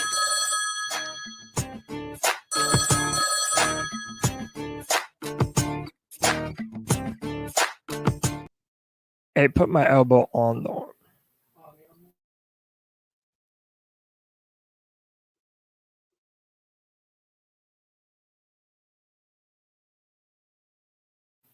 We don't hear nothing, Tony. You don't hear nothing? Oh. But I mean, at the same time, can you hear it now? Me thinking myself like as a realistic Panthers fan. I'm starting it over. It was good, fellas. It's Corey calling in. It's Monday. Hopefully, he plays on a Tuesday. Corey, what's up? But damn, excuse me. Just wanted to get my thoughts on the game. Obviously, tough loss. Not anything that you want to see out of week one. Hurry up. But I mean, at the same time, me thinking myself like as a realistic Panthers fan, a Debbie Downer Panthers fan, whatever you want to call it. Nothing that we saw out of yesterday was too surprising. It's just that things, the projections that the homers and the bright side guys, the projections that we made, that it made didn't necessarily come through like we wanted. It's like, okay, so I mean, we knew going into the game that at least we should have known that our receivers were mid. And this isn't me taking a victory lap or doing anything like that, but it's just, I mean, that's just the fact of the matter. Like a whole bunch of us tried to tell y'all the whole off season that our receiving core is bottom of the barrel. Like it's not good. And people are talking about, but it's like you're projecting a whole bunch of shit that we haven't seen before. Like you're talking about Adam Thielen, who's, hasn't had a 1,000-yard year in 5 years and is 33 years old and has never been a fast guy to begin with. Yeah, he's going to struggle to create separation. Terrace Marshall is a talented receiver, but he's got 600 receiving yards in his career. Don't sit here and tell me that this guy can be all this when we haven't seen it yet. We just hope that he can. Jonathan Mingle's a rookie. Like, this is the kind of shit that we, everything that we talk about is this shit doesn't just happen like that. Like, our receivers are going to be bad and we're going to be able to see it and it's going to be obvious. I mean, that's the kind of shit that we saw yesterday. I mean, JC, it is what it is at this point. We all knew coming into this year that if JC got hurt, our DBs are not going to be good. It's not even the DB's fault really yesterday that we lost, but the one big play that we had, guess who was on the other end of it? You know what I mean? So this is the shit that we the one thing that I can say that was disappointing or a little bit disappointing to me was Bryce with the 2 picks. Not even necessarily the fact that the two picks, but that they were the same exact play. And it's like, all right, man, you wouldn't expect somebody who's supposed to be the smart quarterback, quote unquote, to make the same bad read 2 times in a row. So I don't know if he legitimately didn't see bait or if he thought that he could squeeze it in there and, he's just a better, faster safety than what he's used to. I don't know. I'm going to run out of time on this call. Hopefully I get a second one in, but let me see. Corey, appreciate you, brother. And yeah, I mean, I do think that is something that plays into this. Panther fans had very high expectations. And Corey, you touched on something that I've been saying for a while, bro. This Panthers team does not have the depth to be able to be an injury prone, injury ridden team this year. We just don't have that type of depth. And you already see them scrambling last minute to do something to the defensive back core in the form of Troy Hill and Lamar Jackson. So yeah, there's a lot that goes into it, man. And yeah, Bryce is going to have to learn what throws he can and cannot get away with in the NFL. I mean, that's a part of his evolution as a quarterback. And sometimes you have to learn that on the fly, man. I would much rather him get it out of his system early than later on this season, man. All right, let's go to the next call. Hey man, part two of Corey's call. Yeah, like I'm saying, you don't want to see Bryce throw 2 picks in his first game, and I don't really know what to attribute those plays to, because they were literally the exact same situation. So it's Do like, we have the did he passing not chart? see him? Is he just not used to the speed of the I can NFL find yet? it. Like, what is it? Like, what was processing in his mind? Like after the first pick, it's like, boom, I'm gonna do the same thing. And even after the first pick, he came back on the very next drive and was thinking, boom, boom, boom, dot, dot, dot, Hayden Hurst touchdown. I think it was a welcome to It's the like, we look NFL good, play, Corey. but like that was kind of the best that we could hope for with the weapons and shit that we have. Oh, Miles Sanders. See, let me talk about him. Like, Miles Sanders is an ass. Like, let me go ahead and start by saying that. But I was telling y'all too.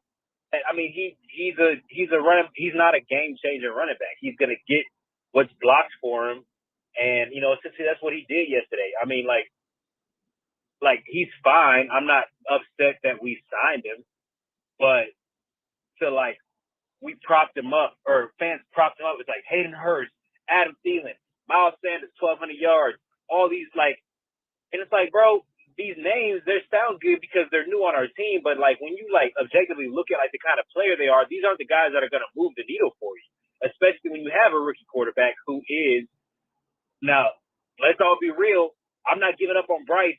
That would be ridiculous to do after one game, but Bryce was never advertised, and we never saw him as the quarterback that is going to be able to mask all these different flaws and put the team on his back and win. It's like, no, that's not the kind of player. He's a point guard. He's even keel. He's smart as hell. He can distribute the ball evenly. He's gonna know what to do at the right time, that kind of shit. But when you have that kind of player with mediocre skill positions around him, it's not. I mean, the potential for big plays isn't really there. And while Bryce made mistakes that we hope to not see from him moving forward, I don't really see where we get significantly more production from. Because don't get me wrong, the Falcons have a really good secondary, but their defense and all that, they didn't get no kind of pressure on it. Our offensive line was looking real solid. Bryce he wasn't back there running for his life. He was back there sitting around looking for somebody to come open. And I don't know, man. Brian Burns, he's Brian Burns. Y'all already know how I feel about him. Pay the man. I don't give a fuck about what y'all talking about, what he did in the second half and all this kind of shut the fuck up. Y'all like dorks. I don't know, man. Keep pounding. The sky ain't falling, but I mean, it is what it is. I never thought we were going to be a 10-win team anyway. Let me know what y'all think. Keep pounding. Listen, there's a lot of big truth. problems with that. I do too. There's a lot of truth to what you were saying, but at the same time, it's too early for it, man. I think really Bryce is. Young can make these players better. I just think just because he didn't do it immediately week one, which he almost did. He almost did, right? I mean, look, if you look at this passing chart, you're right. He is right. These are the identical, they're identical interceptions. And this is what Greg's going to latch on to is just a Rebo quarterback. He doesn't make the same mistake twice. I think this is welcome to the NFL moment. That window looks open. Sure. I think it looks open in college, and you go, oh, shit, that is not open in the pros. Yeah, he trusted his arm a little bit too much. And you know what? I would rather him trust his arm and at least have the balls to make some of those throws than to do like Teddy Bridgewater and never make them. Greg I was can't trying to fuck make with the this Miles comparison. Sanders slander that people are getting on, Right, bro. but People Greg, are all like, oh, Miles Sanders just okay. Miles Sanders, like this is, look, the Carolina Panthers, he rushed 18. Look, he did 4 yards a carry. He had a fumble. You take that fumble away, Miles Sanders had a good game, right? The only thing is this, is Chuba he broke off one big-ass run that made his stats, or 2 big-ass runs that helped make his stats go 9 for 60. Miles Sanders is actually fine. If anything, I think this is the Carolina Panthers were rushing the ball remarkably effectively, but once they fell behind, they get out of the running game. I think Miles Sanders, I don't have a problem with Miles Sanders. None. Zero. Zilch. Except for a fumble. He shouldn't have fumbled the ball. It sucks that you fumbled. You're not supposed to fumble. Yeah. He was so close to being down. Like a quarter of a second later, he is down. I just think this idea that we go, oh, we don't got no weapons. Oh, we don't got no. I think it is, there is a degree of truth. Do we have is Miles Sanders and Bijan Robinson? Is Miles Sanders Christian McCaffrey? Is Miles, probably not. But at the same, is Adam Thielen Devontae Adams? No. Is Adam Thielen Stephon Diggs, Justin Jefferson? No. But I don't think that all of a sudden we have one game where we actually squander the win. We own the time of possession. Yeah. We own the plays. If you really, and I know it's like, what if you took away the interceptions? The Carolina Panthers, outside of 3 plays, played better. Yeah. Yeah. I'm not, look, and when I say I'm not worried, I don't think, I'm sticking with my prediction. We're 8-9. We're an 8-9 team. I think that's where we're at. If we go above 8-9, we overachieve. If we go under 8-9, I think we underachieve. But I'm not sitting here going, no talent. No talent. And by the way, the comparison that we're hearing of Teddy Bridgewater to Bryce Young, bro, get the fuck out with that shit, dude. Like at least Bryce has the courage to push the ball downfield. And again, I'm also not going to overreact to one season opener. Tony, you know what I say about how long it takes to really be able to tell who the real contenders are. So now, I'm not ready to say we're a contender. I think we're a middle of the pack. I think we're better than we have been. And I don't think, I think we're better than we have been and worse than we have been. Is there any chance that we're better than last year? Yeah, I think we can be better than we were last year, and the record not really show it. Then that's a contender for the playoffs. Okay. There's only 10 likes right now. No, refresh. Please. Man, we had big numbers on the post game. We need y'all's help. We need your help. Be a friend, tell a friend, share the show. It's not just a thumbs up. It's not just a like. It's a comment afterwards. If you comment on tonight's show, if you're listening on iTunes, Spotify, I got you, bro. You comment after the show, I'll make you a short. On the Tuesday night show, I'm doing this until the comments get so crazy that I can't keep up with. But y'all ain't pushed me there yet. I'm ready. I will short your ass up. I'm ready. But we need your help, man. I feel like I feel like our community is strong as ever. I feel like our numbers should be even bigger than they are. That's how I feel. So I thank every single person for their time, their energy, their attention. But I need one more thing. A thumbs up, a share, a like, a call into the show. The number's 252-228-5098. And tell me, what is Muscles? What did he say his last 4 numbers were? 70, 46. Let me find this because he's my paisan. Here he goes. Here you go, Muscles. So you could go to bed and make some great, wonderful food. I've been dreaming about those peppers with the prosciutto and the mozzarella and the oil. Oh, delicious. Monster Sub, Spartanburg. My Paisan. Let's see what he's got to say. You better not be talking no shit about Bryce. C3 Paisans, how you doing? What's up, Muscles? Well, I gotta say, the most disappointing thing after that game Sunday, the fucking fans, man. Like, what the fuck did you expect, bro? Hey, I'm fucking seeing win, fire the coach, win, trade this guy, win, shut up. It's the fucking first game. Everything's new. He wasn't going to go out there and throw 500 fucking yards, 5 touchdowns. This is fucking Madden, bro. All right? This shit takes time. All right? There's no fucking magic wand in football. Some of you motherfuckers act like this is your first fucking season watching this shit. It's kind of fucking sad. Anyway, fucking, tighten the fuck up a little bit. Yeah, we're going to lose. Yeah, we're going to look like shit. But you know what? It's called building. That's what we're doing. So fucking take the stick out of your ass and just fucking chill, bro. I love it, man. Anyway, have a good show, boys. Keep pounding. Yeah. Thank you, Muscle. Oh, shout out, PJ. We need He's that right now. He's got a restaurant, but he's probably in the sanitation business too. With a voice, with an attitude like that. The number's 252-228-5098. Let's go to the next call.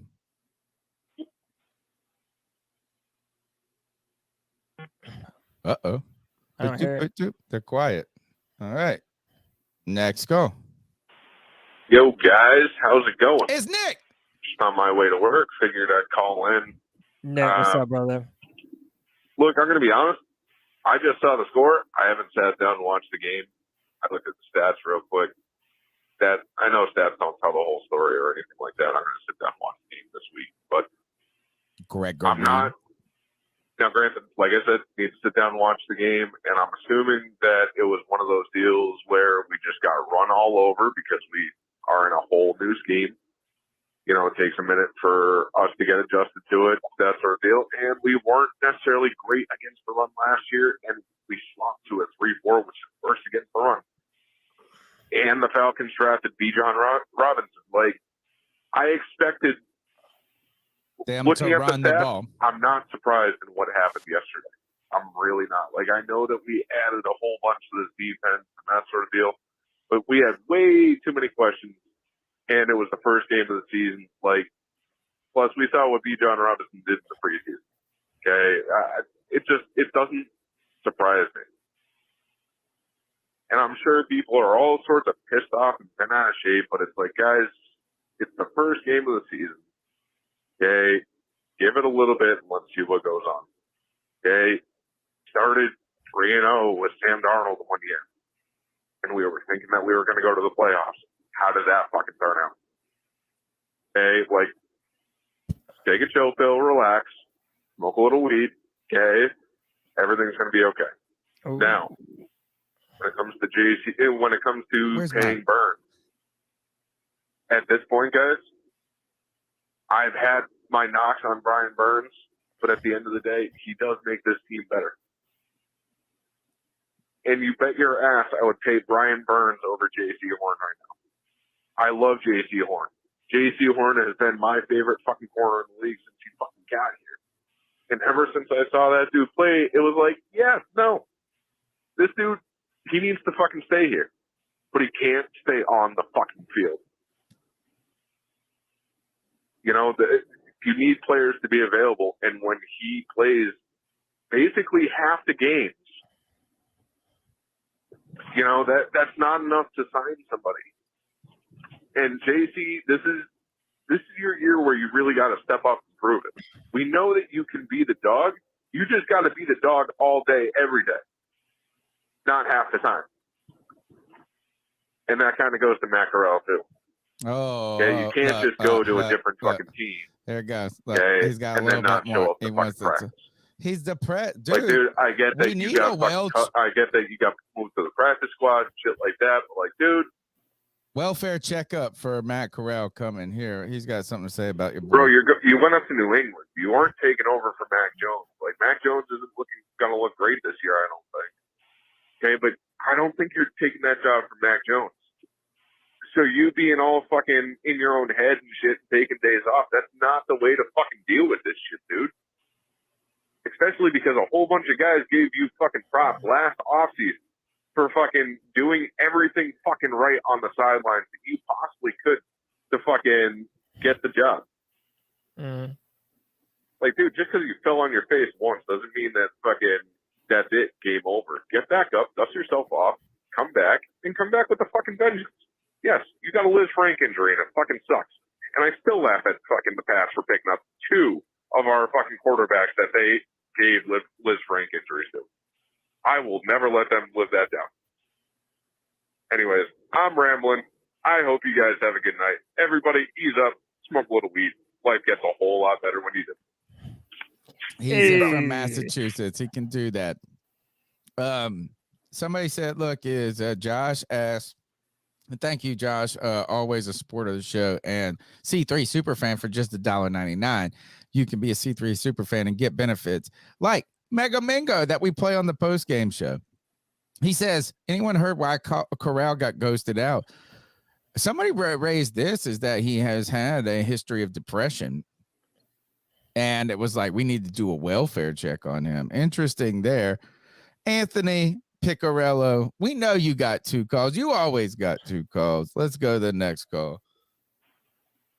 Hey, C3, this is Kyle Schofield from Spartanburg, South Carolina. Kyle, what's up, This bro? is my first call, so I've been listening religiously on the Monster Apple subs. Podcast app Monster subs. for the last 2 years. Can't really make the shows on Thank you. Tuesday, but I appreciate everything you guys do for the Panther Thanks, man. fans and for us.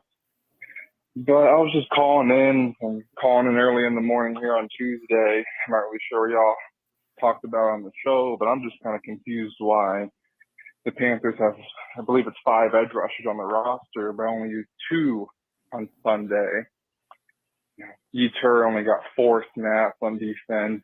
Barno got none. Great He question. only played special teams, and DJ Johnson, who we traded up for, Didn't play got at all. no playing time at all. That was just really, really confusing. But also, just want to say, I know he can be angry sometimes, but I think Greg needs a little more respect. I mean, Bryce Young, yes, he looks like he could possibly be the part one day, but Sunday he really didn't show any flashes like you're really hoping for. I mean, you got the least amount of passing yards of any receiver, any quarterback, and who do the Texans really have a receiver that's going to terrify you like the Panthers? So I was just calling in. Sad call. Appreciate everything that you guys do again. Keep pounding and go Wake Forest. Wow. Great Keep call. pounding. First of all, how about this? I'll give you the applause. I love to hear people that listen on the audio versions later. Sometimes, like they're not always in the live show, but they are part of our community, and we have such rich conversations with them. So thank you for your call. Let's address the rotation. I think at first glance, this kind of was like, this is weird, right? Is Justin Houston doesn't have any sacks, which, okay, he's old. Brian Burns has a great game. Derek Brown had a good game. But and again, this is a little tease too. Again, another tease for the Mike K interview tomorrow morning. I asked him about this, and he referenced the number of snaps that this team had. And the offense had something like 70 snaps, and the defense had like 50.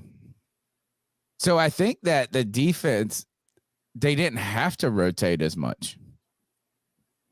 Yeah. Is like maybe in a case where there's drives, but the turnovers and the interceptions gave them short fields. And I don't think the defense was out there. I'm going to try to, you go ahead and take over what you think about that. Mike K is not a believer, not in your YGM, but in YGM in a 3-4. I don't know, man. He thinks it's a schematic thing. He thinks that he could be a role player in another team in a 4-3, but it's just not the right fit in Carolina. I mean, maybe so. Listen, Tony, I don't have a super strong opinion because on one hand, it's like, yeah, Brian Burns is who we know that he is, and everyone else, they really didn't do much of anything. So right now, it's like I don't have some hope. A lot of the calls have been talking about Panther fans being more realistic. and not setting our expectations too high. It's year one with a brand new coaching staff, with a brand new quarterback. Well, we're moving to a 3-4 for the first time. And a lot of these players are doing brand new things that if they were here before, they didn't have to do. So I'm hoping that someone steps up. But Tony, I'd be lying to you if I told you that there was anyone else on this roster besides maybe Justin Houston that I felt would be able to really make a difference for us this year and be a legitimate outside edge rusher. Like, I mean, who should I trust in? Maybe YGM will be all right at that position, but I don't know. you're Maybe gonna, I mean I don't know if you should trust me. in anybody. I think that would be to say you should trust in anybody would be asking you to establish trust without having any data. You know, so I think it would be weird for you to trust in anybody because we haven't seen anybody. We don't know what the defense is going to. I think maybe Frankie Louvu, tackles for loss, could be like some sort of, you know, he's the missile. Maybe Amari Barno can make some splash plays. I don't know but I mean, if you just look across the board, there's not experience and talent enough to go, oh, well, that's the guy. I think that's almost a impossible thing to say. If you said that, you would be just being would have like blinders on. So I think it's fair to say you don't have that. But let's look at a couple of things here. How about this? The Falcons were 2 for 10 on third down. Mm-hmm. That's a win for the Carolina Panthers defense, right? They had net passing yards. They had 91 net yards passing, right? They threw the ball 4 times. So we talk about Ritter having a good completion, but 4 of those throws were for a loss. So you can look at a completion, you say, oh, look at his completion percentage. But 4 of those throws were for a loss. Well, right, but Tony, I feel like this is later in the ball game when the defense has been out on the field too long. And after J.C. Horn goes down, that's when they started to look a little bit better. He didn't throw the ball at all. He had one play to pitch. He only had one play to pitch. I'm saying for the most part, that game offensively for the Falcons wasn't that great. Right. But my thing is I don't necessarily know who to attribute it to. If anything, I'm giving way more credit to Shai Tuttle and Derek Brown for the jobs that they did, man. Derek Brown looked mean up the middle, and I really do think that's going to be one of the more important parts of our defense this year. Antonio, you felt like they were running the football all over. They did. All right. So here is the thing: is if you look at how their passes were, they only had one downfield pass the entire game. So if you look at their passing statistics, and you look at what is Ritter's. So we're going to look at this. We're going to look at Ritter's. He was 15 for 18. So 4 of those passes were actually losses. I would go on to guess that there were 10. So there's 11 more completions that were positive game. I would bet you that 8 out of those 11 were to running backs. Where it is a de facto run play. Like it goes in the book. All right. So how about I lost my prize pick? And actually, you know what? This is a perfect time. Let's do some prize pick here. I lost a prize pick this week because I was like, hey, man, Panthers run defense, which is true. I was like, Bijan, they're just going to run the ball. He's going to get a touchdown. He got a touchdown, but they passed it. And they passed it behind the line of scrimmage, dude. You know what I'm saying? So, like, it goes in the books as a passing play, but it was a de facto run play, right? Yeah. So no, I hear you. I don't think, and this is where Greg is. Thank God he's cutting his grass right now. I watched the game, and I know you can find all this, and the eye test sometimes works, guys. Ritter looked terrible. He did. One play to Pitts. You take away that Pitts play. How long does anybody? Let me see. What was the Pitts? Pitts had 0 catch. Pitts and Drake London had 0 catches at the half. Yeah, we shut them down. This is what it comes down to is Pitts had, let's see, receiving. He had 2 catches for 44 yards. He had a 34. So think about this. One catch. He had 1 catch for 34 yards. And then later in the game, he got another 10-yard catch somewhere. That means that Desmond Ridder, who threw 115 yards passing, what is that? Almost 25% on one play. And then you think of this. Look at his number. Would you say Bryce was better? Yeah, aside from the turnover. I mean, I know it's impossible to say aside from because people could be like, oh, yeah, whatever.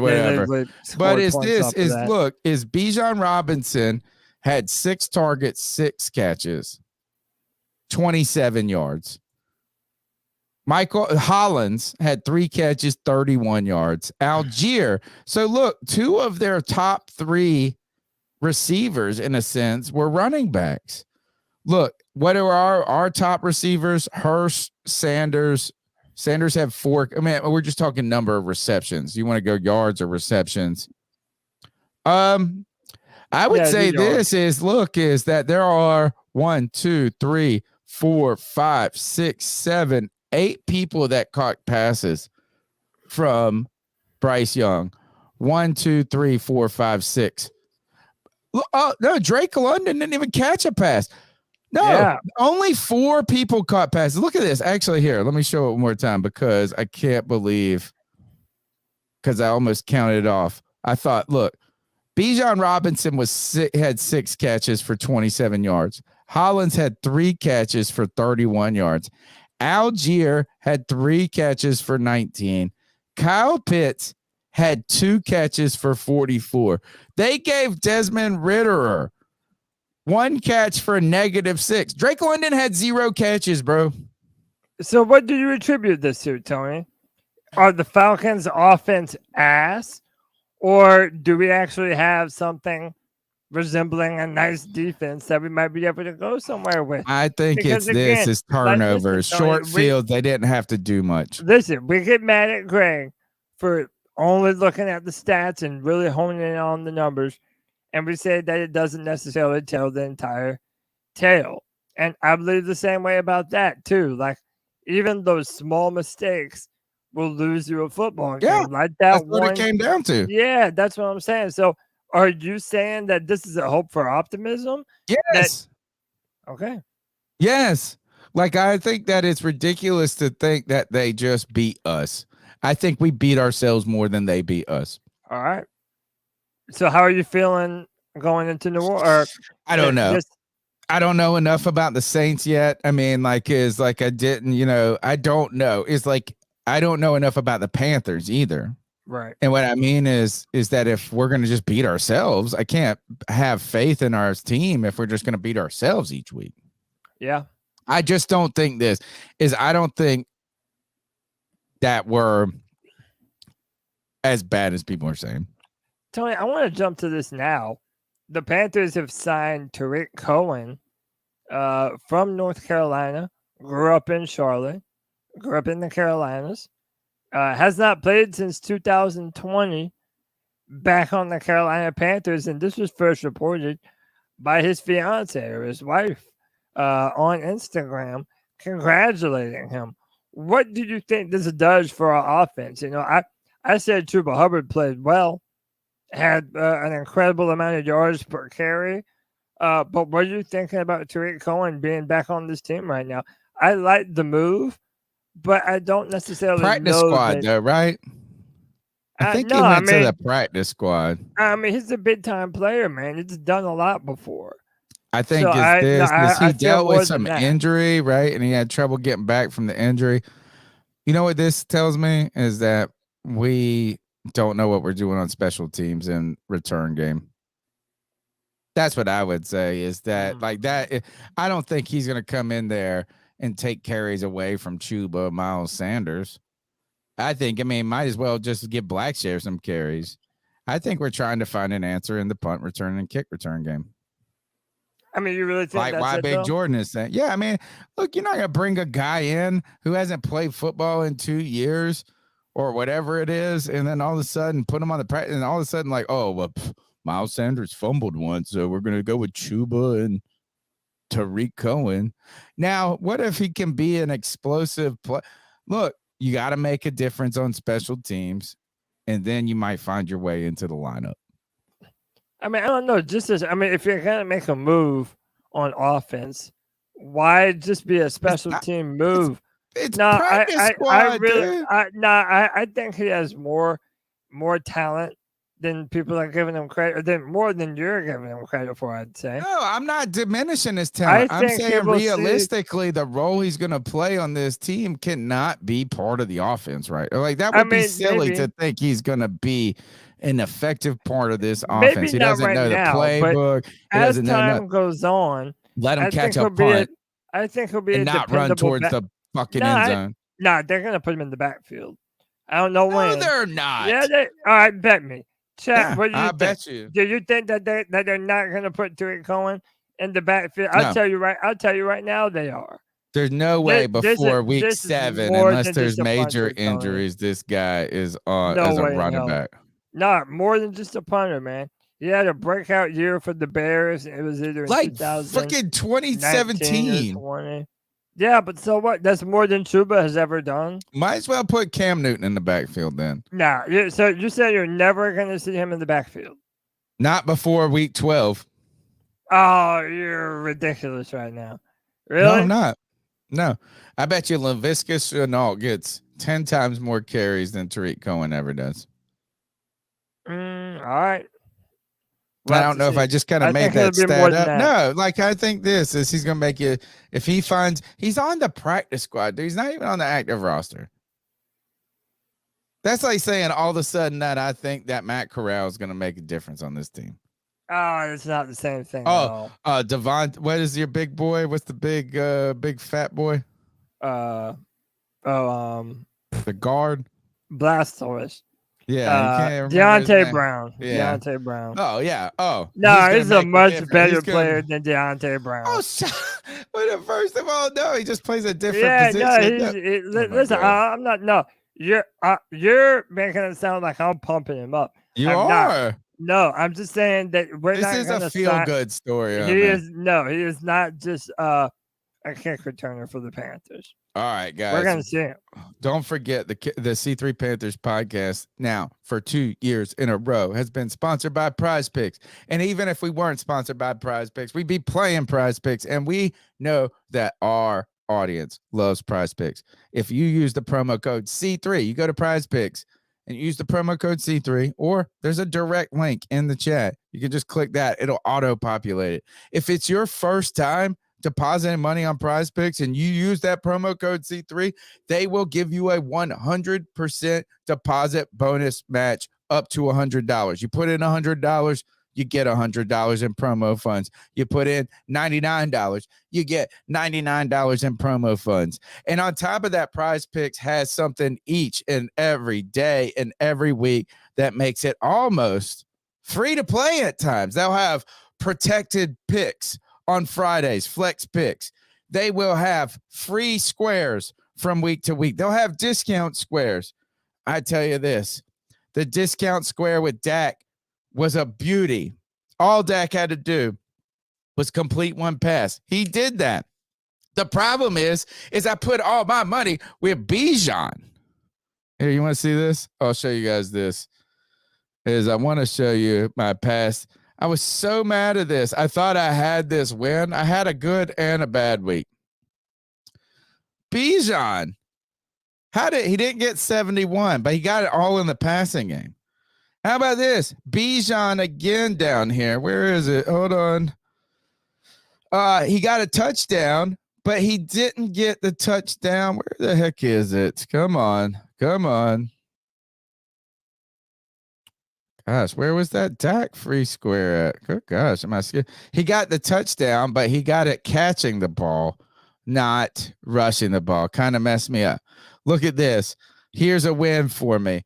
By the way, Russell Wilson, is he cooked? Is he done? I got to go watch that game. What the hell is going on with him? He might be like Baker.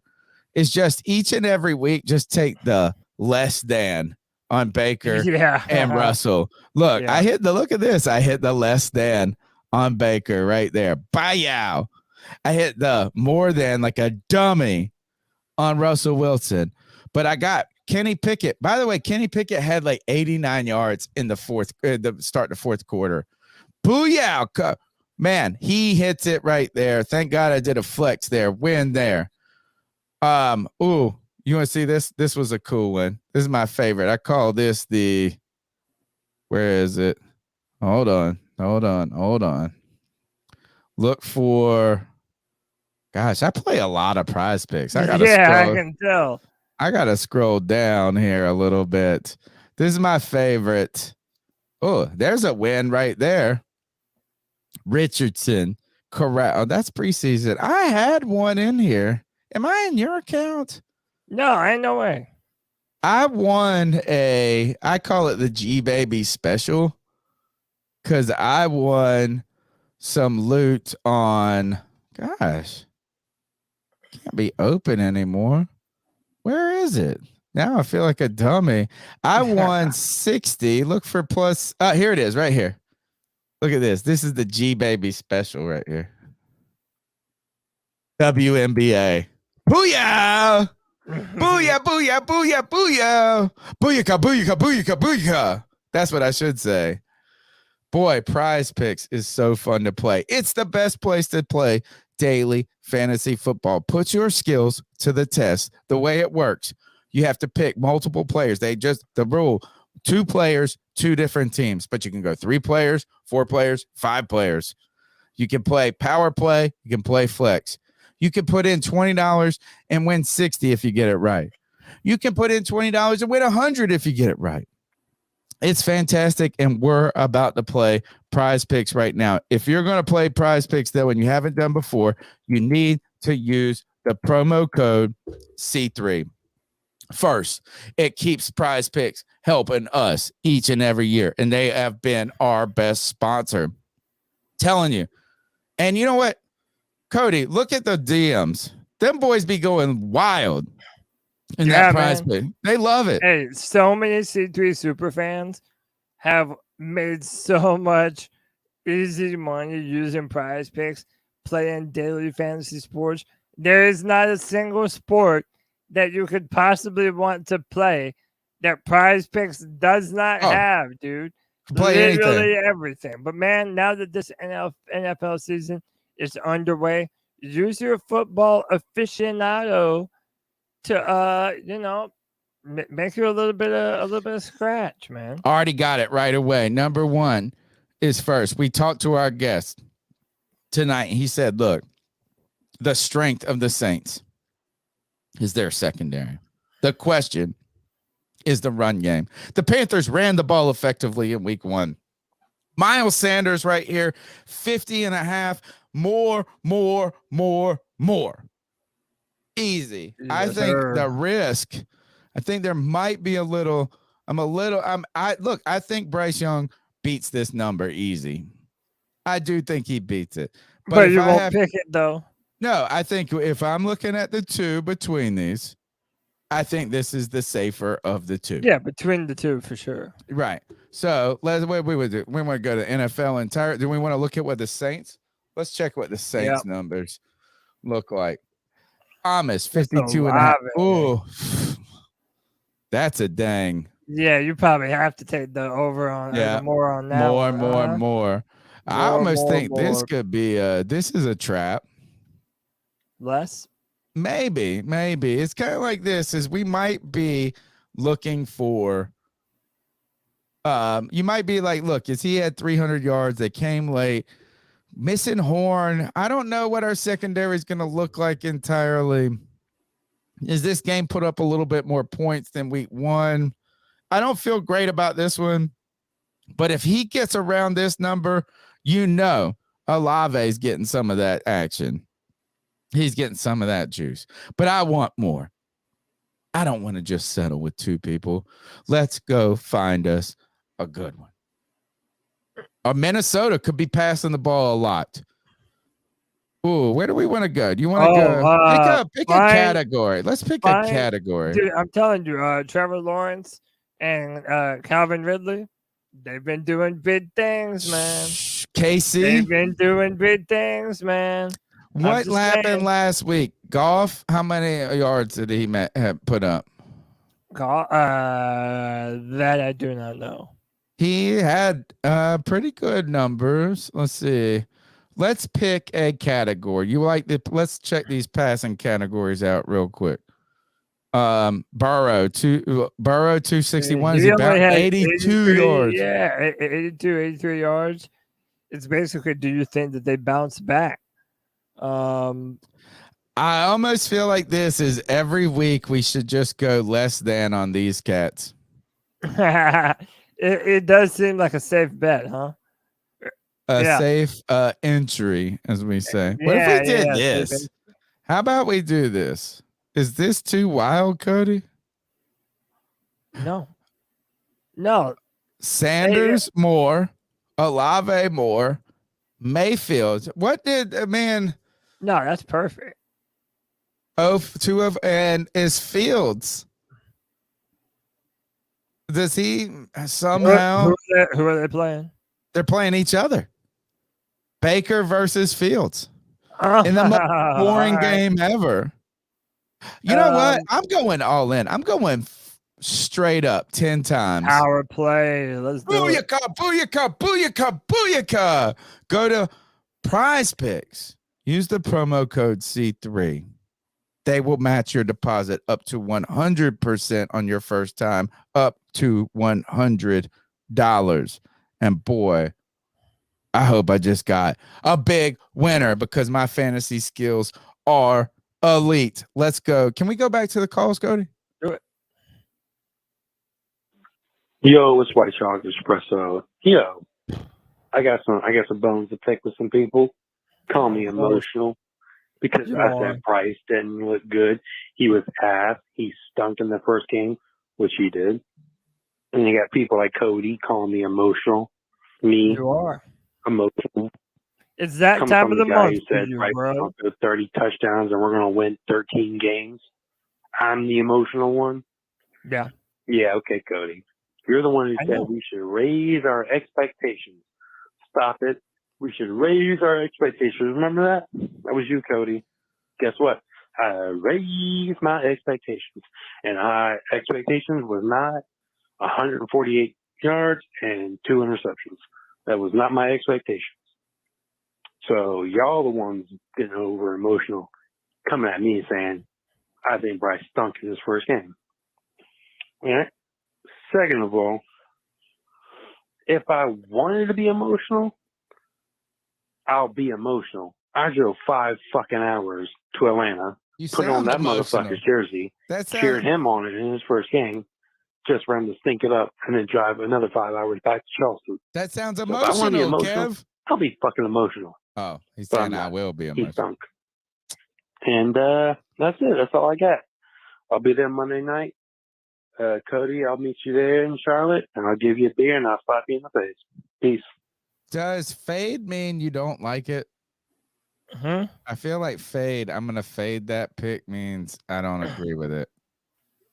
No, I think that means that he wants to put it back up. He's trying to get it. No, fade means like I don't like it, right? Not trail it. No, I mean, in this scenario. I'm interested this. How about help us this? Help me figure this out. Does fade in this question mean you want in on that action or you're like, Tony, you a dummy? Let's go to Anthony in Charlotte. What's up, C3? What's up, C3? It's Anthony from Charlotte. What's up, Ant? Just got out of class, going to the food court. But I do want to talk about... Oh, look at you. You wonder. You're in the best time of your life, right motherfucker. I know it's early, but AC Horn, man, I don't know. I mean, you got your fourth and fifth, the rest of this year, the fourth and fifth year left. I don't know what to do with you. Scott Fitter, I've been telling you, bud, we should have drafted a cornerback. Like, these are things you should be able to figure out that these fans, like, know. It's bad. Like, I don't think many of the other fan bases can say that we know just as much as this coaching staff, because that's clearly what it feels like, man. Second thing I got to say, I think the problem with this fan base and what we were sold was a bag of, oh, this coaching staff is way better. This team upgraded a lot. You know, kind of what Scott Fitter said, oh, we can just drop a rookie quarterback in and that's how we built this team. No, this team still has so many holes and it's unbelievable. Like, just comparing us to the rest of the league. This is on the front office. And I know we're still dealing with the scraps of Matt Rule and how traumatizing that era was, but Scott Fitter was a part of it, and he needs to go. I'm not getting off this train at all. He needs to get fired, man, because we have such little depth. I don't know what to say at this point. I think all this hype was just coming from our fan base because we didn't have Matt Rule as a coach. I don't know. I'm very disappointed. I'm not giving up on the team. But this is why I tried to tell y'all to lower some of y'all expectations, because it's year one of a rookie quarterback. He doesn't have a great support system besides a solid offensive line. Like, I don't know. And I think we were being overreactive about the quarterbacks this week. A lot of quarterbacks played like shit, especially guys that have been in this league now for like 5 and 6 years. Like, it was just not a great week for quarterbacks in general. Sucks that Aaron Rodgers tore his Achilles. That really sucks. They were going to be a Super Bowl contender. I mean, they made Josh Allen look like a fool yesterday. Defense was legit, but this isn't a Jets podcast. It's a Panthers podcast. Yeah, man, it's very disappointing. I mean, next offseason, they need to figure out a way to get a new GM here, get a real wide receiver one, get some real depth on this team. The last thing I got to say is, who is seriously going to stop Justin Jefferson, Chris Olave, Michael Thomas, and Michael Thomas next week, like Tyreek Hill and Jalen Waddle? Like, oh my gosh, we play great receivers and we have shitty cornerbacks. Give me your thoughts on this. I'm very disappointed. Anthony from Charlotte, keep motherfucking pounding. I told y'all to lower your expectations. All right, Anthony saying lower expectations. By the way, Tony, from Darnell Holmes. To fade in sports betting, I knew it was to bad. purposely take the opposite side of the bet of another bettor. You know what? If you fade it and I fade it, if you do the exact opposite and it hits, like, we should have a way to push and split some money on that. You know what I'm saying? Because if I win 200 or you win 200, how about this? If I win 200, if you could do the complete opposite, how about that? Put in the $20, use the promo code C3, go to Prize Picks, use the promo code C3, like Jay Thomas did. Look, he said Angel Investor. Jay Thomas Angel. He's a new member, and he says now we can tell him how to win a bunch of cash. I don't know about that. You better listen to Cody. Cody's got a lot better history on this than I do. I mean, he pulled money out. Yeah, I mean, you pulled real money out last year. Yeah, I did. I'm trying to do it again this year. I have not yet won.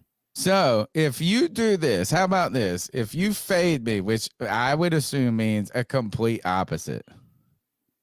How about that? You do the complete opposite. If I win mine, I will give you your money back.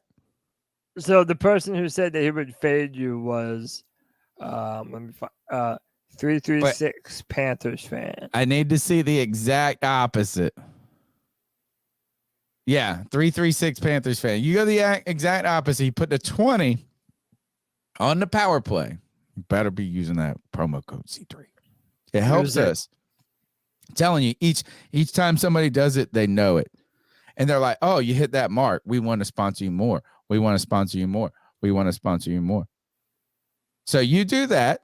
$20. Basically this, neither of us lose or we both lose.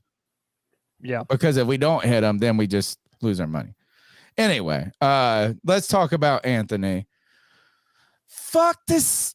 Oh, wait. Fuck you, Saints. Keep pounding. Fuck you, Saints. I ain't scared of your bitch asses. And you know what? Is that if they can't run the ball, that allows us to pin our ears back and get after it. So yes, is there a concern that they have talent at the receiver position? Certainly. But we heard there were concerns on that offensive line tonight, Cody. That's what Yeah. David Grubb told us tonight. He said, look, the question mark is on this offensive line, which is not good. Can't run the ball really, and they can't ultimately pass protect. So this actually, in a strange new world, maybe we match up better against the Saints.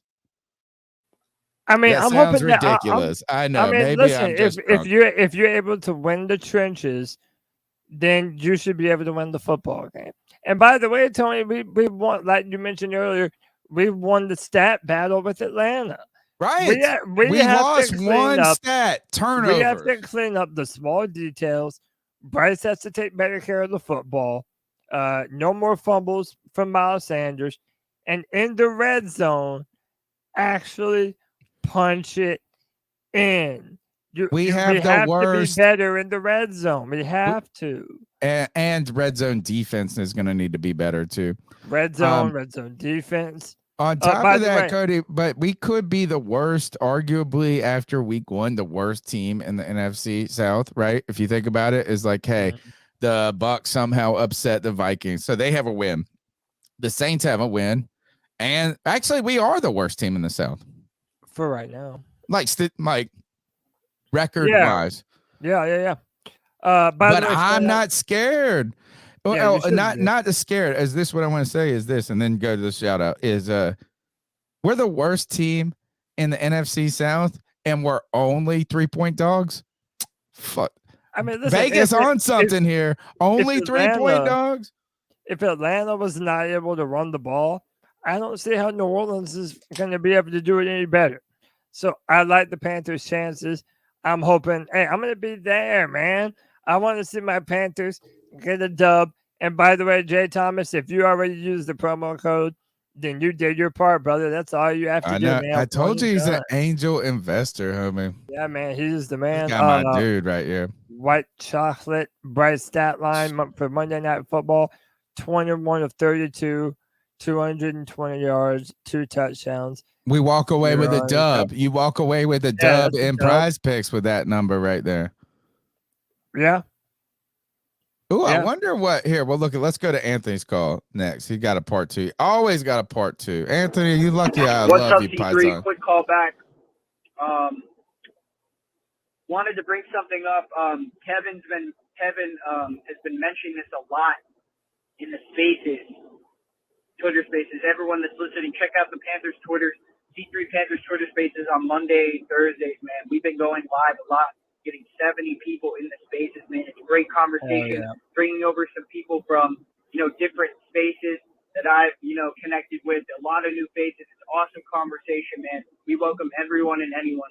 But Kevin was saying that maybe if we're like 0-6 by the bye, like 1-5, maybe we should consider trading Brian Burns if his value is at an all-time high. Like if he has like 9 sacks in like 6 weeks or something crazy like that, dude, some team is willing to trade a lot for him. We've already seen it. If his value is only going to go up, trade him. It's not a terrible idea. And just fire Scott Fitter. I think the main problem with this whole team is that, again, they keep trying to win, and they just never know when to take a year off, hold their breath, take it, then take a deep breath, and just relax and be like, okay, this year we need to rebuild and figure things out. Like, we can't go into every season expecting to win with a half-assed roster. It doesn't work like that. Cam Newton in that regime was the blueprint. The first 2 seasons were figure-it-out seasons. Cam Newton didn't have a great defense his first year. Then they drafted Luke Kuechly. It got a little better. Then they made some other signings, and then they had a top defense. And then we got to the divisional round and went 12-4. The problem is that in this day and age, you can't trade away, your top weapon for a rookie quarterback and expect him to just, play hero ball every play, dropping back in just a straight drop back and be like, all right, Bryce, you're at the 2-yard line, go make something happen.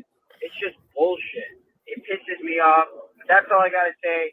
And also, I may be going to Cody's house this Monday night to be on the post game with y'all to give my thoughts on the Panthers. We're still trying to figure it out. But yeah, man, it should be an awesome time if that happens. So you already know, man. Anthony from Charlotte, keep motherfucking pounding. Keep pounding. Appreciate you, Anthony. We're gonna need Tony to drive up there with his roadcaster so we can plug in. Well, yeah, mics. I'm gonna need to talk to you after. See about what I gotta do. Y'all gonna have to be that kissing happen. brothers, be like this on the mic. Why are you so fucking weird, bro? You're gonna but have to. You gotta be close on these mics. They don't work. No, you're like right. this. No, They you're don't right. You're work right. like- You have to But be we'll up figure it here. out. You have to be like this, and you can't do that. Well, I mean, listen, I can. I mean, I can let Anthony sit on my lap, you know. Well, watch out. It's a No. Pokemon down there. Let's go to the next call. Fuck. See what pops up. Hey, this is Tim from Northeast Pennsylvania. I was just listening to your post-game show today, and I wanted to call in because talk about a couple of things. One, pay Brian Burns. The man's on pace for 25 and a half sacks this year.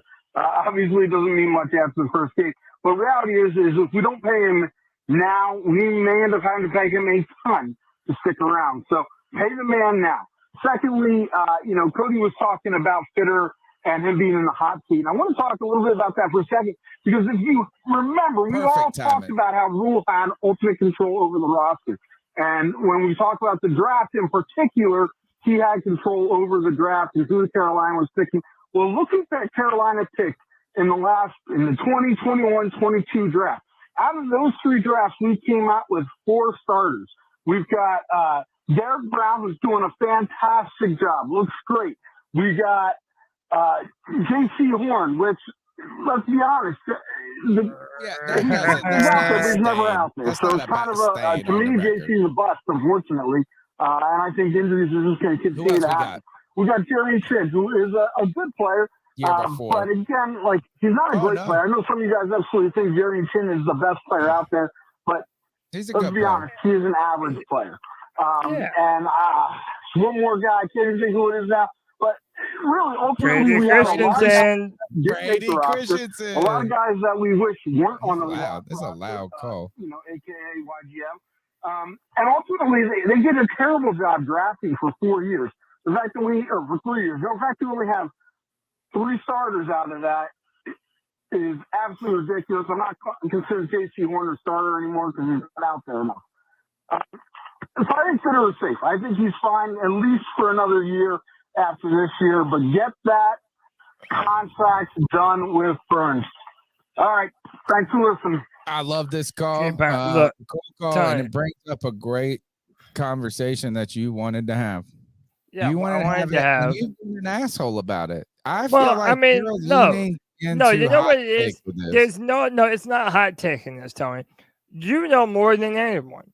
I have been on this pod for 2 years defending Fitterer because Matt Rule was the one in charge, and defending J.C. Horn. They're all one-off injuries. Whatever, he'll be fine. He'll be better. I'm tired, Tony. I'm tired, bro. What's that got to do with fucking Fitterer? No, because at the end of the day, what everyone is now saying that we must do is that now we deserve to give him another 3-year grace period. No, before how about we another determine. year? All right, but how about you do something for me in the meantime? I mean, think listen, he's had good free listen to agencies. me. As that caller was talking, he tried to mention the 4 players that were good players for us, and he was fumbling through it. You have a hard time picking all the elite players that Fitter has put on this team, because there have not been that many. All the first rounders are hit. All right, there are all the first rounders are. None of the first rounders are busts. Derek Brown, that was Herney, right? Yeah, and then the year Was after, yeah, because that was when we drafted all that. Actually, Jeremy Chin might have been on Herney too. Then it was Derek Brown and Derek, right? So here is J.C. Horn's draft might have been the first year that there's not enough talent on this team right now. I think that Fitterer has got his fingerprints on 2 drafts, last year and this year's. All right, so then what's the grace period now on how long we're supposed to let him have chance after chance after chance? I think this year is. I think you give him 1 more year. After this year, or this year? Like 1 more draft. 1 more draft. All right. I think he's been effective enough in free agency. I think, first of all, you cannot dismiss the ability to move up to the number 1 pick for a very reasonable price, dude. We did not overpay to go from 9 to 1. We just simply didn't. It was the most reasonable move up from 9 to 1 in the history of football. But That's the world a is plus. unfair. That's a giant win right there. But I if think we being continue able to have, but they're going to hold it against Federer even more if our receivers don't turn it on. Who and, gives a and DJ fuck? Moore's doing nothing. No, they're not going to not turn it on. They're either going to be okay or good. They're not going to be great. They're not going to be terrible. No, Well, like then I how don't think is that that's I also don't think not that's a unfair? knock on them. I think you can't fix everything in one go. And look, I think you're about being this. too It's an lenient. entirely different receiving core. Yeah. There's not Yeah, a single. The everything only is brand person that's new. the same is the guy that didn't play at all. And Tony, Terrace the Marshall best Jr. thing that he has done has been orchestrate the trade to move up to number 1. And I've said that. The fact that we only had to give up essentially 1 first-round pick and some players, or a very good player. But, yeah, that's the best How thing about that he this, has Cody? done. That might have Nothing been the else, first. Tony. Literally nothing else that he has done has been a high-level maneuver. So you're trying to Not tell one me thing. his best fucking move he did is in the one draft he actually wasn't handcuffed. All right, I'm saying So you're nothing trying to, else oh, that's a has win. been even That's noteworthy. a fucking win, dude. What has been the all right? One thing. What has been the best thing that he has done? Listen, I think that's a great way. It's his first draft without the Matt Rule I'm saying fool. I am not willing to give him this unlimited amount of leeway like I have done with him in the past. It's not an unlimited. I said one single more offseason. One more offseason where we can put Matt Rule but also, in the Tony, past. how he's fumbling this entire Brian Burns situation. It's not a is fumble. embarrassing. There's something else. Yes, sketchy. it is. When we It's find out the deets on this. We paid Dante, and we're not going to pay Brian Burns. Come on. I don't think it's a choice of just we're not going to pay him. It's got to be more complicated than that. There is no single way. You think Scott Fitter is like, you know what? Fuck it. I'll pay you 26, but I won't pay you 20. I don't believe there is something else going on. But the hold up is got to be on the other side. No, you're just reading what you want to read into it, man. I have just as much evidence. You're reading what you want to read. All right, fine. If you're allowed to do it, why am I not allowed to do it? You've already done it. That's why I'm reading mine. I'm reading the tea leaves a different way. I feel like Federer is lowballing the very best player on our football team. That's how I feel. Wow. Okay. So wait until we come. Then, if that's the case, then I don't think Brian Burns would be as team player as he is. If it's insulting, you're trying to tell me it's insulting lowball? Yeah. Yeah. Okay. Why not? Yeah. Because you just wanted to be. No, you're wanting to make it sound, oh, Brian and his agent, they're being too difficult on what they're asking for. Or what we don't even know what that number is. There has to be something bizarre going on. Why does it have to be? Why? Because it makes too much sense to have it work out. There has to be something fucking weird about it. We brought back Ian Thomas. He signed Michael Jordan and Cam Irving and brought them back. Come on, man. There's a lot of bad under Federer now. There just is.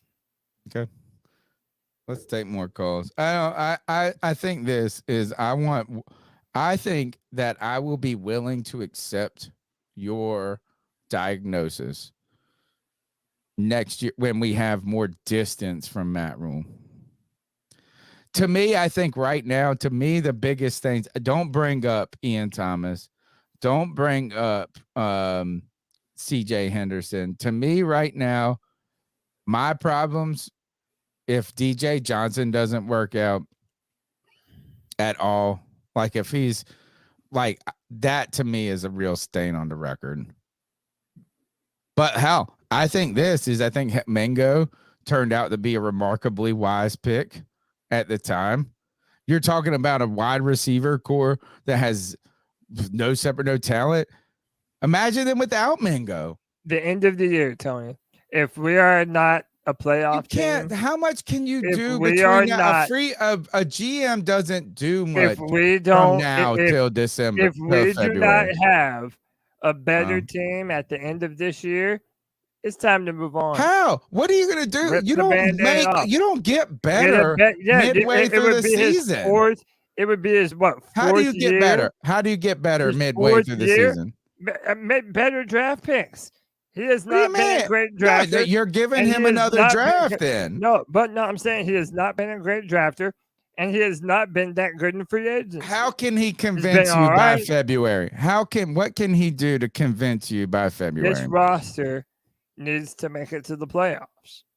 In the NFC South, when no team has a great team now. So you're saying this is that he can't do anything between now and then himself. He just has to hope what he did was good enough. That's the only way he can save his job. I need to see something from fucking ridiculous. DJ Johnson, as you mentioned, Jeremy Chin. It's very important for him. And yeah, he didn't even draft Jeremy Chin. No, you're right. You're right. Oh, yeah. No, I think that's an unfair qualification on him. To say this is he has to the end of the year to do better. What the fuck else can he do? Draft better. He can't draft before the end of the year. You got to give him another draft. I don't know, man. All right, my next call. No, you don't even listen. Next call. There's no Stephon Gilmore on this team right now. I was thinking about the offense we saw Sunday and how much it looked like the same vanilla offense we've seen in the preseason. I think it's just Frank Wright. So go back and look at the difference when they let Brown call the plays in the second half in some of those games. It's a totally different offense. And also, when they went down by 2 scores, when you still had time to try to make a comeback or make a closer score, that was still running the same. Everything's right there at the line of scrimmage or 5-10 yards. There's the same play calling. There was no urgency. There was no trying to push the ball, trying to move the ball down the field or anything. I know the 2 or 3 times it did, it was, misses, but I think it's Frank Wright. I think he's just babying the offense. Just needs more explosion or more creativity. I think then he needs to let Brown call the plays and hopefully it's not too late when he figures that out.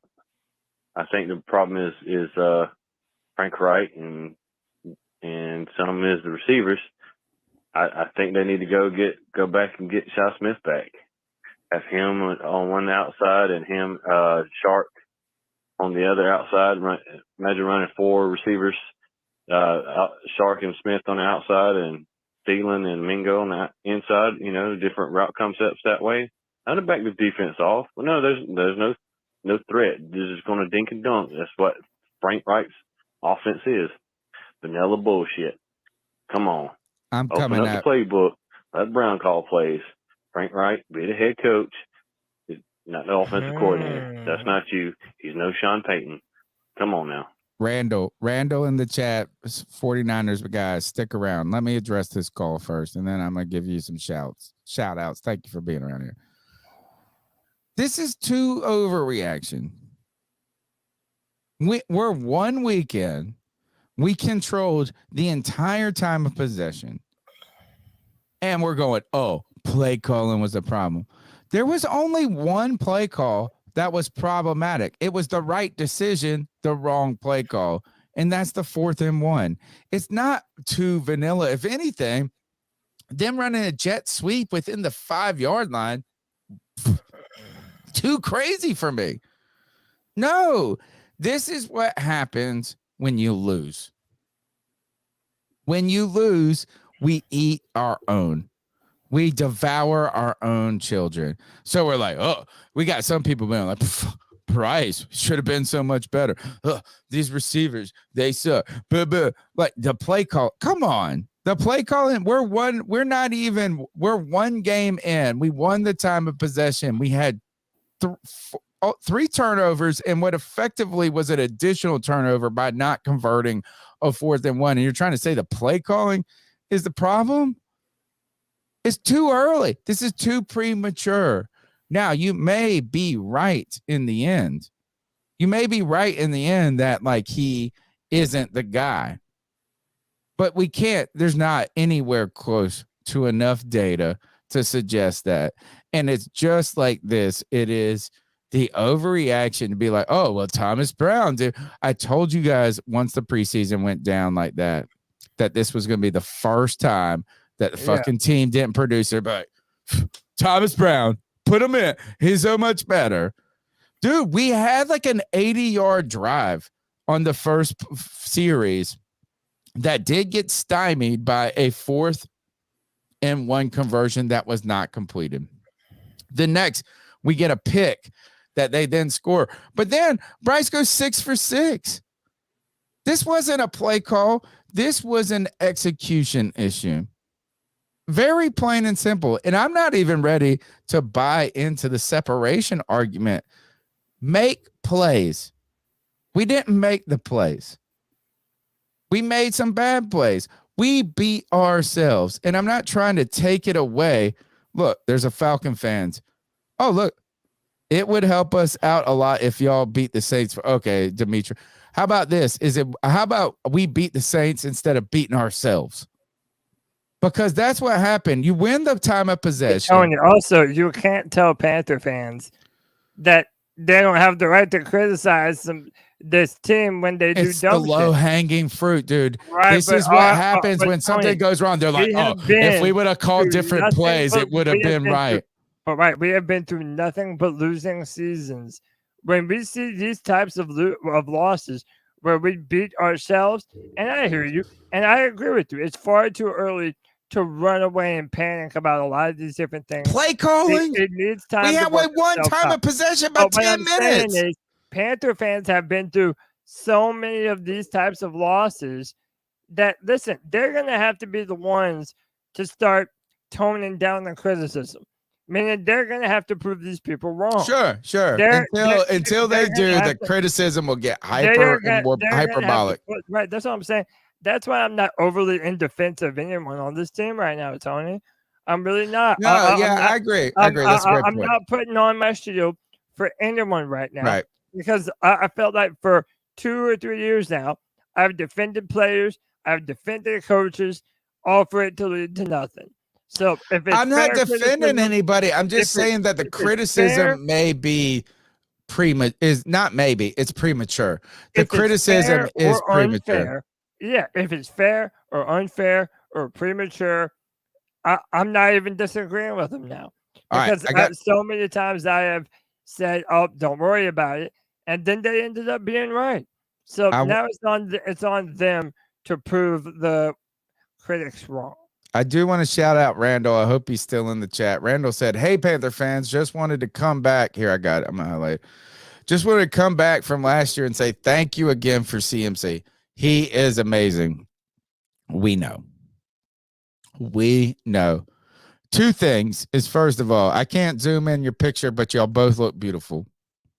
Look at that little profile picture of them right there. They look like beautiful people, just like Christian McCaffrey. And who's this girl? The super smoking girl. What's Christian McCaffrey's girlfriend's name? Come on, folks. Olivia Culpa. Yeah. Y'all are like the YouTube version of Christian McCaffrey and Olivia Culpa. You beautiful people. And you know what? I wish the goddamn best for you. And I shouldn't say God. I drank a little bit. You already said it. Just say it more. I know. Look, I wish he's fucking amazing. He was amazing when he was in Carolina. And, I want him to be on a good team. Now, would he have been great? Would he have been help for Bryce? Certainly. But if he was on our roster already last year and we were trying to trade up for Bryce, who do you think the fucking Bears would have wanted? Oh, yeah. You know, it's Yeah. like, and so this is the thing is like, you know what? This is a win for all of us. It's a win that you get Christian McCaffrey and he goes to a team that is a competitor rather than wasting his fucking life away in Carolina. And it gained us the ability to potentially reset our franchise. So, you know what? Beautiful people make beautiful babies. And you birthed a beautiful baby in Carolina. And that's that Bryce Young baby.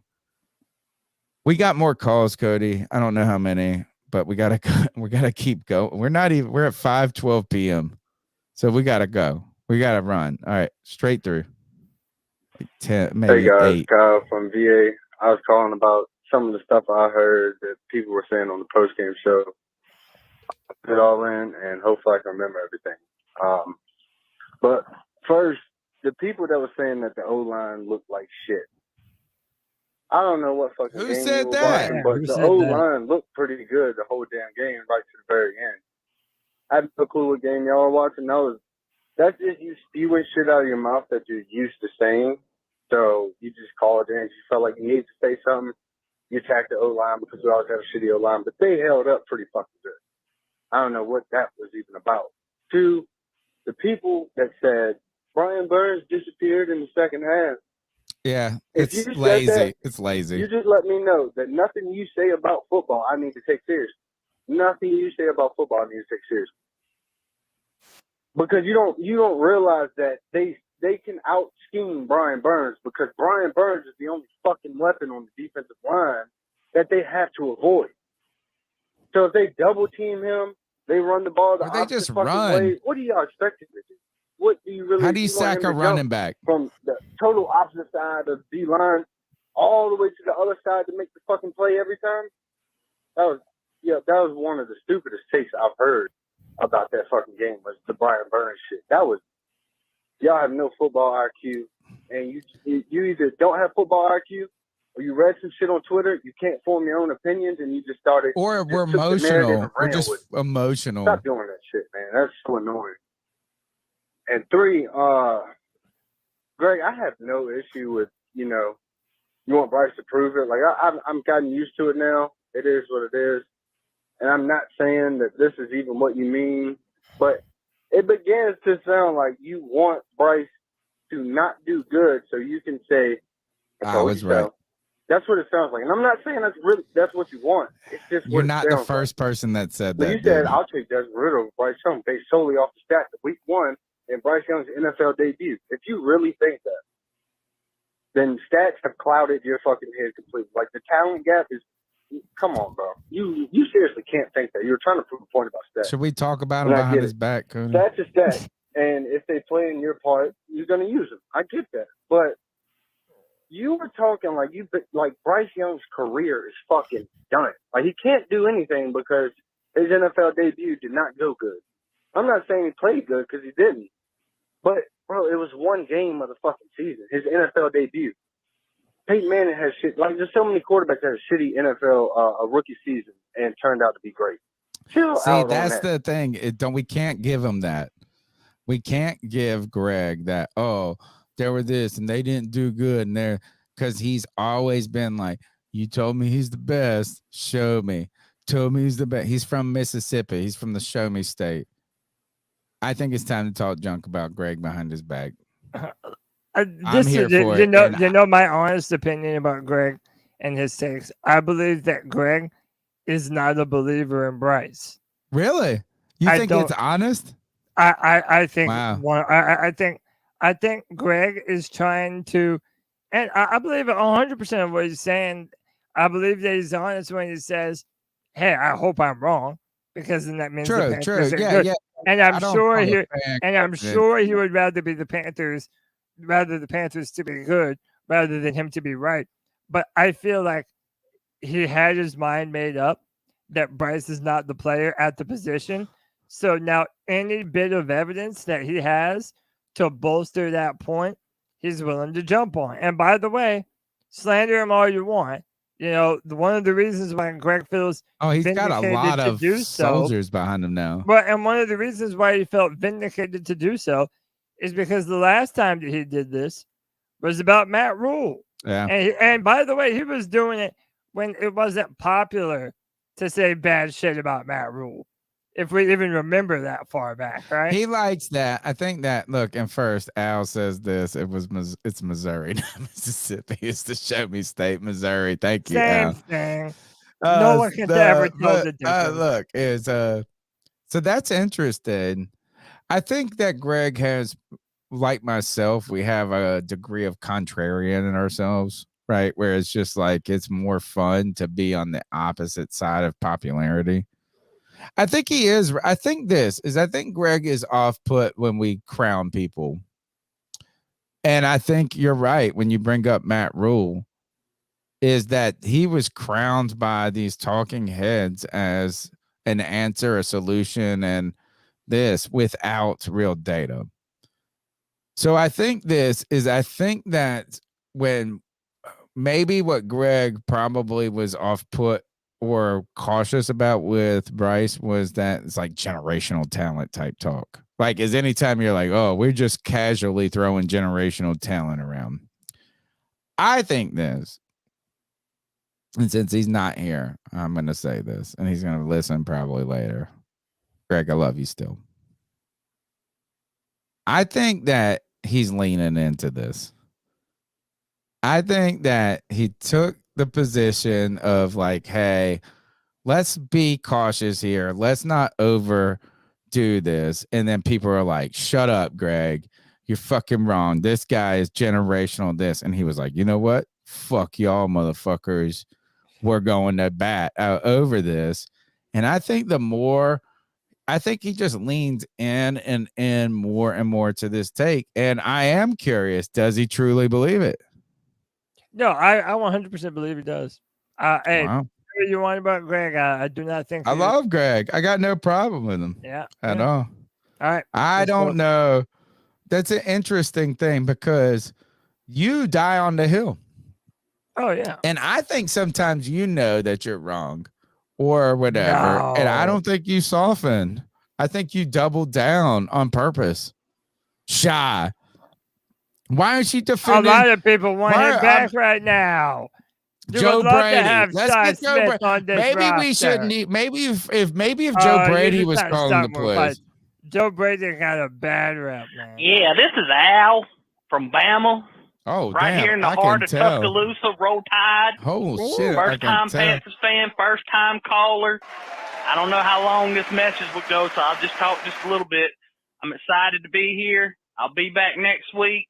I'm just here to let you boys know, Greg, I am going to make your life a living hell every Tuesday night at 9 p.m.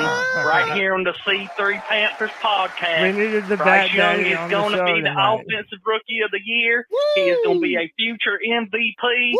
He is going to be a Super Bowl champion. Woo! And he is the greatest quarterback in Alabama history since Willie Joe Namath. And I've been here for all of them. Take care, buddy. Roll Tide. Take care. Never said that in my life, but God damn it, I love that. But hey, shout out to Al, man. All right. Shout out to Al.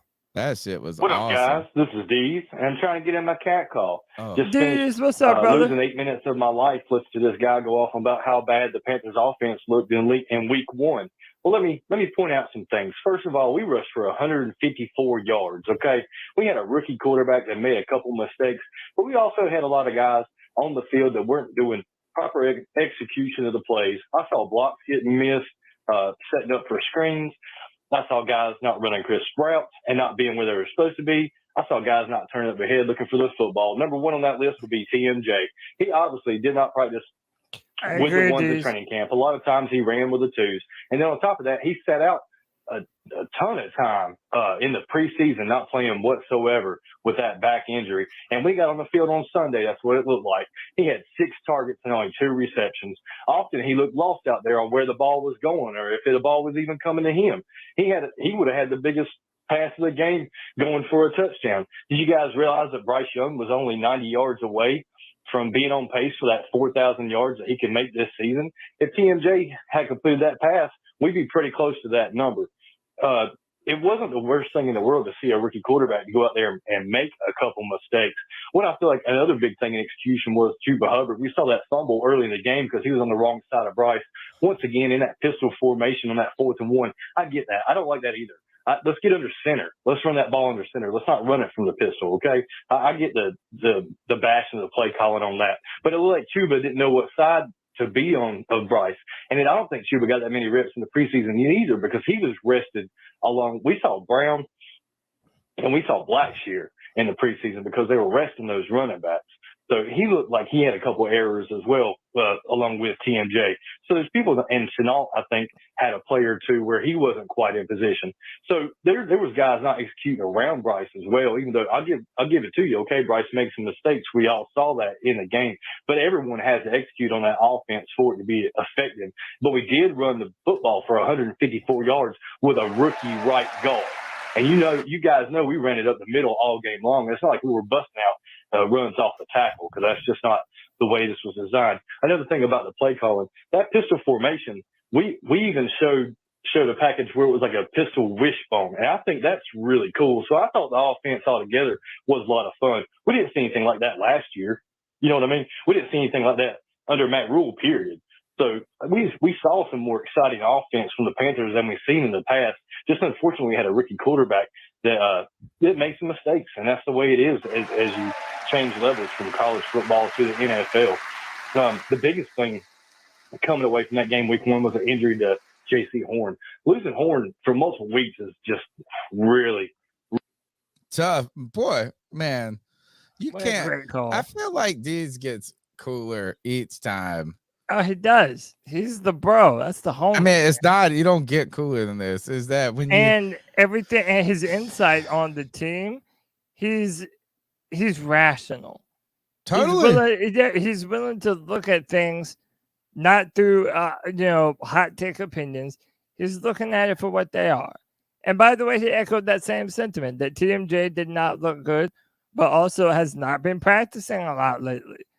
It seems to me, Tony, the more that we look at it, when you factor in the rushing yards, when you factor in the offensive line, when you factor in how well the defense played early on, when you factor how well Bryce started and how well he played before those interceptions, it was like a confluence of issues that all came together that stifled our performance in Atlanta. It looks like we're a 500 team, Cody. Yeah, that's what it is. Is that the team, if they're under 500, is disappointing. If they're over 500, it's hard. It's like a blessing. But to think this team is going to come out there and all of a sudden just be like magically better, like significantly better, I think it's too, like, you're setting yourself up for disappointment. If we win 10 games, I think 10 games is possible, right? I don't think it's probable. And I think that winning 7 games is possible, but not probable. You know what I'm saying? Like, I mean, I really, yeah. You know, so that's just what it is. Let's go to the next call. Hey, guys. It's the growl that makes them howl, a.k.a. Joey the Blind Panther. And you know what? I still feel pretty much the same way I do about the game the other day. I mean, I still think we're not gonna be what we are. Like, we're not gonna be what we were in that game. And you know, I had to explain this to these very primitive-minded Falcons fans that I work with. I don't know how these people get around me. They're just not my intellect. But, you know, they keep thinking they have a quarterback. Desmond Ridder, you know, the coaching staff doesn't trust him, okay? That's what I was trying to tell Greg the other day. And I know everybody was on his ass. But I was just saying that, like, you can't say that the coaching staff doesn't trust Bryce Young. They don't trust Desmond Ridder in Atlanta. That's all I was saying. Because they put his ass out there 3 times early and throw the ball, and it was disaster. and they covered him, and they played around him the whole game since. Okay? But as for J.C. Horn, play his ass. He's going to get injured. Just throw every damn thing at him. Don't pick up this fifth-year option because I'm done with this shit, dude. Like, why are we so injury-prone at cornerback? Dante Jackson is always injured. J.C. Horn is always injured. Like, I hate to say this, but I'm starting to agree with one thing David Gettleman said. You can never have enough corners. I mean, damn. But other than that, man, we got the Aints coming to town next week. I mean, Derek Carr is okay. He's certainly better than Ritter. But, hey, this is our house, dude. We always beat the Saints in the bank. I mean, it's got to be fun. I'm going. True. But anyway, guys. That's totally not true. Last 2 years. Wow, wow, wow. I was at a game in about 2018, maybe. I went with Mel Mayock. 5 touchdowns. The fucking Drew Brees fucked us all up. Anyway, it's not always true. Hey, before I go, shout out to Nirvash with the $10 love bomb. It said we should be able to criticize Bryce without backlash. Sure. I mostly agree, but Greg, he stated several times that he doesn't want Bryce to fail. He just needs him to prove it on the field to believe in him. I don't think anybody, to be fair, was giving people backlash for that coming take. down on Bryce. Like, Bryce threw 2 interceptions, and the Falcons scored points off those 2 interceptions. Yeah, it's reasonable to criticize that. My criticism was towards people pretending like Bryce played the worst game that they've ever seen. Like you can't see play. any. Like right, you can't. Like it's like there's no reason. There's Josh Rosen. Yeah, like pretending like he didn't navigate the pocket well, pretending like that opening drive, he wasn't, damn near 100%. Like it's just the unfair criticisms. It's hyperbolic. It's both. of everyone both that sides. wants him to be Drew Brees right now. Come on, that's too much. I think, and that's what made Greg be this way, is because people were so hyperbolic about his success. So he went the other way. Yeah. It's like we can't just say, hey, he has the potential to be a very good quarterback. There's some risk in it. But instead, it's like he's either the best fucking prospect ever or he is barely as good as Desmond Ritter. I know, it's so stupid. Yeah, it's too much. It's like politics. Next call. What's up, C3? It's Tyler here. Hope you guys are having a great evening.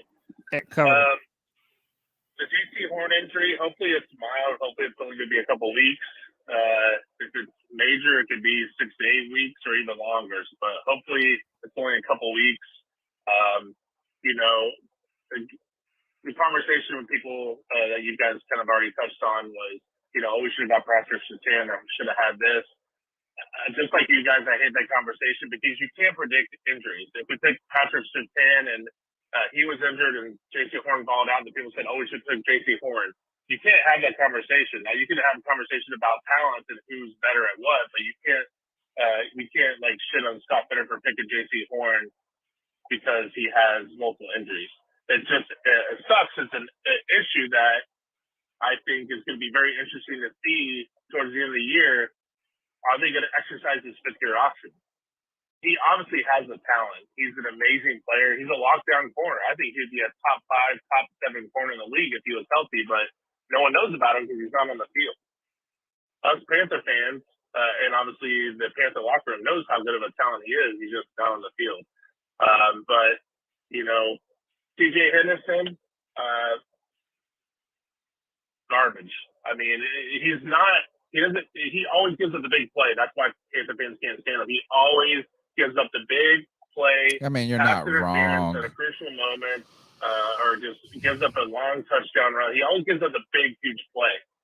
And we'll see if Ajero Vero can kind of help him out a little bit and see if CJ Henderson can step up, but I don't have my hopes up for him at all. He's the best we got in the circumstance that we're in right now. I don't know if there's anybody free agency wise that is better than him, but he's the best we got. It's just sucks because we know what to expect from him. It's going to be a tough several weeks, you know, with him being our number one corner, covering the number one wide receiver.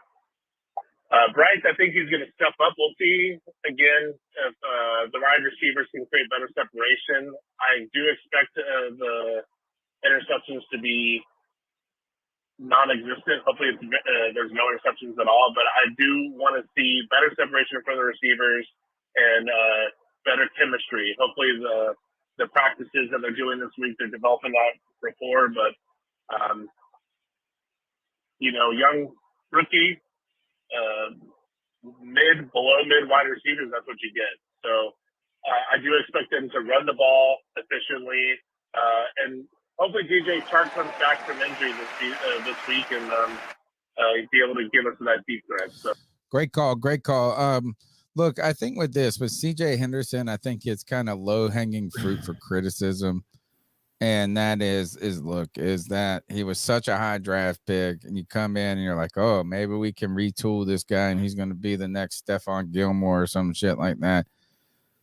CJ Henderson has been put in some difficult positions early in his time in Carolina, and he's made some mistakes.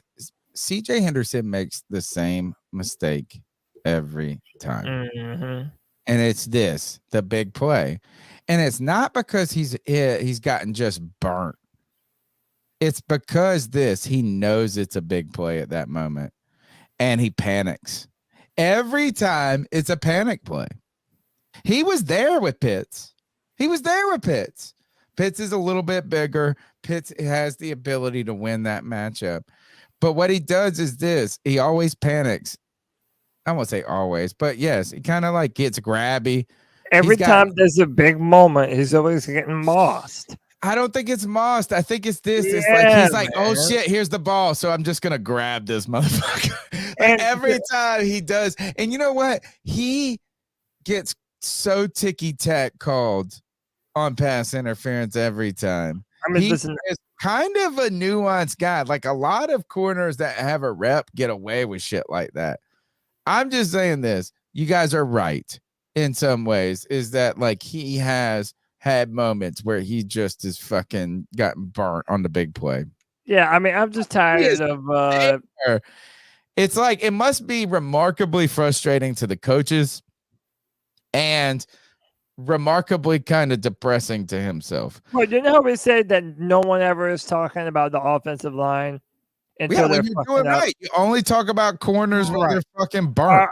All right. So the fact that we talk about CJ Henderson, right? Good point. Is enough for me.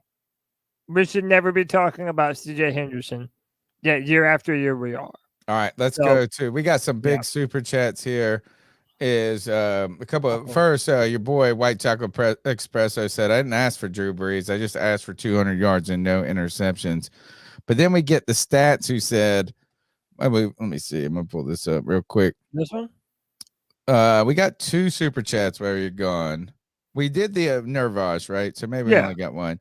The stat says it's because we saw Cam come in and drop 400 plus on back-to-back debut games. That was magical. And I will say this when it comes to, I think that we put ourselves in this position a little bit. I think we inflated our expectations about everything. Do you remember when was it Bill Voth just a couple of weeks ago came out and said, and I know, and you guys pushed back on it, and I think your pushback was valid. As he said, I think that part of this is the Panthers media let this inflation get out of control. And you guys did make the point, which is that's the whole fucking job of the media department is to flame the shit out of something.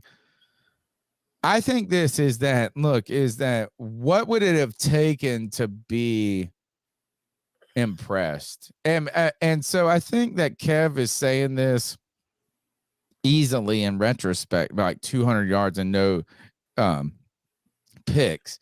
Like you would have walked away being like, oh, Bryce Young's fucking awesome. But now you're 60 yards less and 2 picks and you're like, fuck it, cut him. I think when we hype something up in our mind, we too much. And this is, I think, where Greg was coming from. I think this is Greg's whole point is you're setting yourself up to be let down. You know? Yeah. It's like, what if he would have thrown 225, 1 pick and 1 touchdown, we still lost? You would have been like, oh my God. But it's like, look, my expectations were high, but I'm not jumping off of a cliff because Bryce didn't meet my expectations. I'm all in, It's baby. like, God damn, if you're a Panther fan, at some point, you have to have some hope about something, man. Dude, or else, he's why the are you fucking even a dude. fan? Man, yeah, we that's needed what a I'm saying. quarterback. I'm not gonna get mad at people for having high hopes about players that we were told and that we feel like we should have high hopes in. All right, it is 12:10 right now. Somebody called in twice. Unless this is the best call. Here, it probably, you know what, it might be these the last 2? No, we have 4 calls, but they're both of them duplicate. They have 2 calls. So we have 4 calls, 2 numbers. 2 callers. Let's see what they got. This is me, C-Dog 1983 I'll TV. fuck this, dog. I'll play And this I'm shit. trying to make this short and sweet. But I was at the game Sunday, and very disappointed from what I seen Sunday. And the most disappointing thing was Bryce Young missing deep throws. Mingo on a double move, wide open touchdown. Overthrew him like 5 yards. Then he overthrew Marshall like on a deep ball. But I don't know, man. Just me personally, I have a lot of concerns with his arm strength and his size, you know. Then we have mediocre weapons. You know, we should have kept DJ Moore, but it is what it is, you know. But this outlook of this season, man. Then Frank White is just pathetic calling fucking plays. He's vanilla as fuck. Like, we're going to bring in Thomas Brown from the goddamn Rams. He's young, more innovative with the play calling. Let him call those goddamn plays, you know. Then Brian Burns ain't worth goddamn $25 million. Man, don't give Brian Burns no big fucking bag. You know, I give him like $23.5. I wouldn't give him anything over $25. Oh. That's just my personal opinion, you know. Then you got them J.C. Horn ass. J.C. Horn's a fucking bust. He can't stay on the fucking field. We should have drafted goddamn Patrick Surtain, but it's over and done with now. Just how we should have drafted fucking C.J. Stroud. But she's gonna come at to bite us in the ass every goddamn time. You know, it don't even matter that we got a new goddamn coach. We still got the same dumbass owner. You know. That's what I took from this shit, man. But man, this is some bullshit. I'm tired of this shit. I have not been excited for football since we had Cam Newton. So all this shit right here is some bullshit. I'm tired of being fucking bums. You know. But anyways, man, whenever you come in here, make sure you hit the like button and make sure you subscribe to this great content. These boys go live every Tuesday, every Friday. Then they have the game simulations as well and everything. But shout out to the whole C3 podcast. Here's another brand C-Dog ambassador. 1983 TV out. Everybody have a great day and a great week. Keep pounding. Keep pounding. Here again, because I'm too old. They called them to waste bums. my time trying to train a no good loser like you. They called them bums. Those guys are a bunch of bums.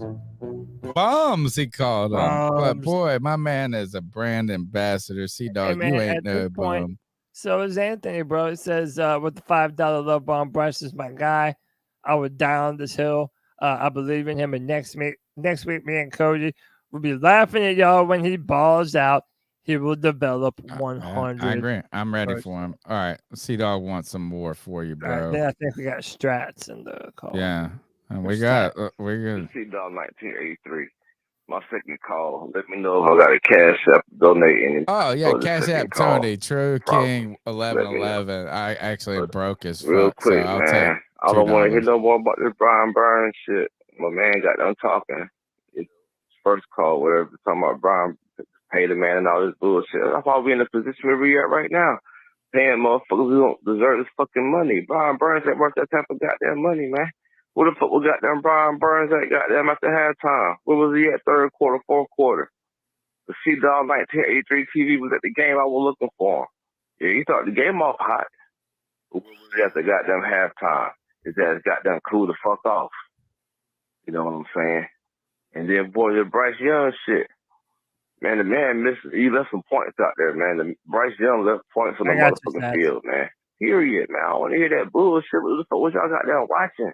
I was at the game. If you see that shit on TV, Mingo got that Marshall open. Separation. Got them overthrows.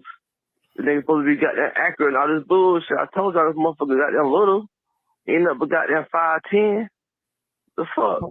What did that have to do with Man, the we gonna overthrow? see, man. I ain't hate to even call back in, but I'm just talking about that pay Brian Burns, man. Get the fuck out of here, man. Trajectory. That motherfucker ain't no game changer. Ain't no motherfucking Julius Peppers. Kuechly, nobody. None of them got them boys. Thomas Davis, no. Get the fuck out of here, man. He's not no Julius Come on, Peppers. man. What are we talking about here? It's the truth. Man, Frank White can't call no fucking plays. Like, man, some of y'all fans need to wake the fuck up, man. For real. He'll say one thing that he'll say one thing you agree with and one thing you like. Shit. Then got them Frank White could be got them holding Bryce Young back. What they got them play calling? Where the that too? I can't say that That's what I'm because being at the saying. game, the niggas left points in the field. He'll say one thing Like I you said, love. Mingo Marshall open. That Mingo, that was a fucking touchdown on my side. I wouldn't have got them third row touchdown. Come on, man. I want to hear that shit. He's a brand ambassador. C-Dog a brand ambassador, though. You know, like, come on. In the preseason, you played better than goddamn how you played this goddamn first game. And this nigga had 2 goddamn turnovers. Like, what are we talking about, man? Cam Newton came out and threw for 400 goddamn yards. But everybody quiet. Nah, come on, man. This has got to be real, man. Because we stop goddamn bullshitting. Don't see though, you know, you got some more games to improve, but man, shit. Then got to go get Deion. Get a goddamn coach. Got to go get Deion. Son to be our goddamn quarterback. They probably going to end up in motherfucking Dallas, whooping everybody ass in the future. Shit. We ain't got next. We got now. Oh, man. We ain't coming no more. We here. Play me my theme music. Hey, that motherfucker is the best. Dude, C-Dog is the homie. I love Even when people back in the day wanted me to ban him in the chat, Somebody I never wanted to did. ban C-Dog? People thought he was a Falcons fan, just trolling people. What? I never ever would do that to him or Anybody, G-Baby, man. probably. We don't tell people how to be a fan. You're allowed to Bleav. And by the way, he's been right before where you know we probably should have listened. Tony, listen to this, man. C3 is international, bro. Yeah. Love from Brazil. Keep pounding Carolina. We're going to be back. Yo, shout out to our Brazilian fans and Brazilian Panther fans, man. That's awesome. Everybody's got good points in some context, right? C-Dog said this. He ain't no Julius Peppers. You damn right. Julius Peppers on a different level than I know. You guys think Brian Burns got all this potential. Julius Peppers did that from day one, and he was bigger, strong. He's like the Nick Bosa of 2002. But I really believe that Brian Burns has one of the most elite spin moves I've ever seen in my life. And then I put this out. I put a tweet out, Cody, that said, I said, Brian Burns has the best spin move I've ever seen. And I was being honest at that moment. And the guy goes, well, you ain't ever looked at no Hayden, what's his name? Hayden Hutchinson? Hayden Hutchinson. Tape. I was like, well, I mean, I've seen a little bit. But this motherfucker in game 1 against the Kansas City Chiefs did a double spin move. He spun left like a tip top, and then he spun right. That shit was insane, bro. Insane. So I will say, whoever said that, I'm willing to listen. All right. This is the second we got call. one more call. This is the second call from Stats. Look, Promise QS Panda said, no, Tony, Nick Bosa is the Julius Peppers. That's exactly what I meant to say. And if I didn't say it correctly, yes. Is there a guy See, that's the thing, is that's the difference between Nick Bosa and Brian Burns. And it's not, please, if you're listening, Brian Burns' brother, Loki. Is it Loki or Lochi? Loki, right? Lucci? Lucci? Oh, it's Lucci. Yeah, hype man. His name Lucci. is Stanley McGlover, I believe. But Lucci, that's how everybody if you're knows him, listening Lucci. to me, this is not a knock. But the fact is, if you're 280 and you do the things that somebody that's 255 does, it's more impressive. That's what Pep could do. He could do. Pep could play in a 3-4, and he was 280 pounds. Yeah, he can Pep play was anything. insane. He's the best, dude. You're right. I 1000% agree with that. Nick Bosa is the Julius Peppers of 2023. All right, final call of the night. Hey, Strats again, or Stats again, however you see it. Anyway, I just want to point out one more thing because it's driving me nuts. Look, if you have a web page that you have to search for text, Control F, and it pulls up a search bar, and then you can type whatever you want. Oh my god! It's not case sensitive, and then you can highlight anything you want. So when you're going through trying to find certain bets, let's say, on your betting page, drop your. I'm gonna cancel this. Your bet website here. Then plug, aka, then you can find the name of the person you're trying to bet on. I could have done that, but I'm trying to run a podcast, and I wasn't. It's a nice little trick, and everyone should use it. I'm on computers all day. That's my job, so it helps 1,000 times. And the other point to make is that it's really hard to boil down. Like, I've got so many thoughts and things I want to share and talk about, but it's nearly impossible to just limit it all down into. I'm finding it hard to find the right words during a 30-second, phone voicemail. So, I don't know. It is what it is, I suppose. But the previous message kind of goes a long way with as far as thinking that I think Frank needs some work himself, and I don't think he sees it yet. And I don't know. I want to have faith in them. I don't want this team to lose, of course. I want them to win. I want them to succeed. But holy shit, if it doesn't feel like a little bit of karma for not having, the 49ers defense, what I think they allowed, was it 1 yard they allowed? Holy shit. Karma's a bitch, eh? Maybe we should have stuck with how that worked out and at the end of the season and given him one more season as a shot. Wilkes. Okay. But I don't know. I don't want to jump there just yet. I'll pump the brakes. But fucking A, Frank, pull your head out of your ass and stop trying to micromanage the whole fucking team. Let them play and do their job. You hired these motherfuckers to play their positions, to execute their roles as the coaches you fucking hired them for. Fucking let it unfold and stop micromanaging so much shit. That might be that might Tony, be a good I point. don't know if you're ready.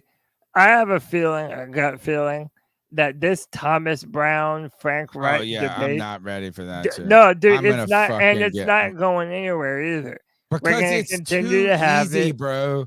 It's too All fucking right. easy. How about this? Is how many times go back in stats? Thank you for the Control F tip. I do know it. Sadly, I will say this, and thank you, Cody, for being my producer, of how much you have helped me in the production of the show by just pulling shit up, change. Like, it is sometimes difficult to lead a conversation, to try to help. You're trying to do 7 things at once. Mhm. So yeah, it's like, first, I do know Control F, but thank you for the advice. And a B, I didn't use it there, right? Because I'm sitting here trying to do the prize picks. I wasn't expecting for it to fucking be that difficult. I think this whole but if we controlled F'd discussions on Google about play calling, we know that offenses slowly install shit because they don't want to show everything in week 1. They don't want to show so I don't think that it's just like this is like, oh, basic ass Frank Reich bitch. basic bitch Frank Reich can't call. I just don't. I think that's a premature discussion to have. You might be right in the end. But I don't think there's anywhere close to enough data to actually make a fair evaluation on that. But I 1000% agree with you, Cody. That conversation will go zero places unless we're like fucking awesome. And I told you this. No leeway either. I told you this once that I said, oh shit. And Sheena got pissed at me a little bit. For what? Because I said, oh, it's starting already. And this was like in preseason game 2. And it was like, oh, the offense looked better in the second half. And they were like, she was like, I ain't saying nothing, but offensive play calling looked better. And it was like eyeballs. So it was like, it was the most passive aggressive fucking like, and I was like, oh shit, it's starting already. Y'all motherfuckers, every call, like, oh, wait, I called a run right. And also, a run left. But Tony, I think it's also important to remember that Thomas Brown comes from a very highly touted coaching staff over there in Los Angeles. Sean McVay spoke very highly of them. And it's also seen as like Frank Reich is the older coach. He's had his time calling plays. He's had levels of success. Okay. But it hasn't always looked incredible with him.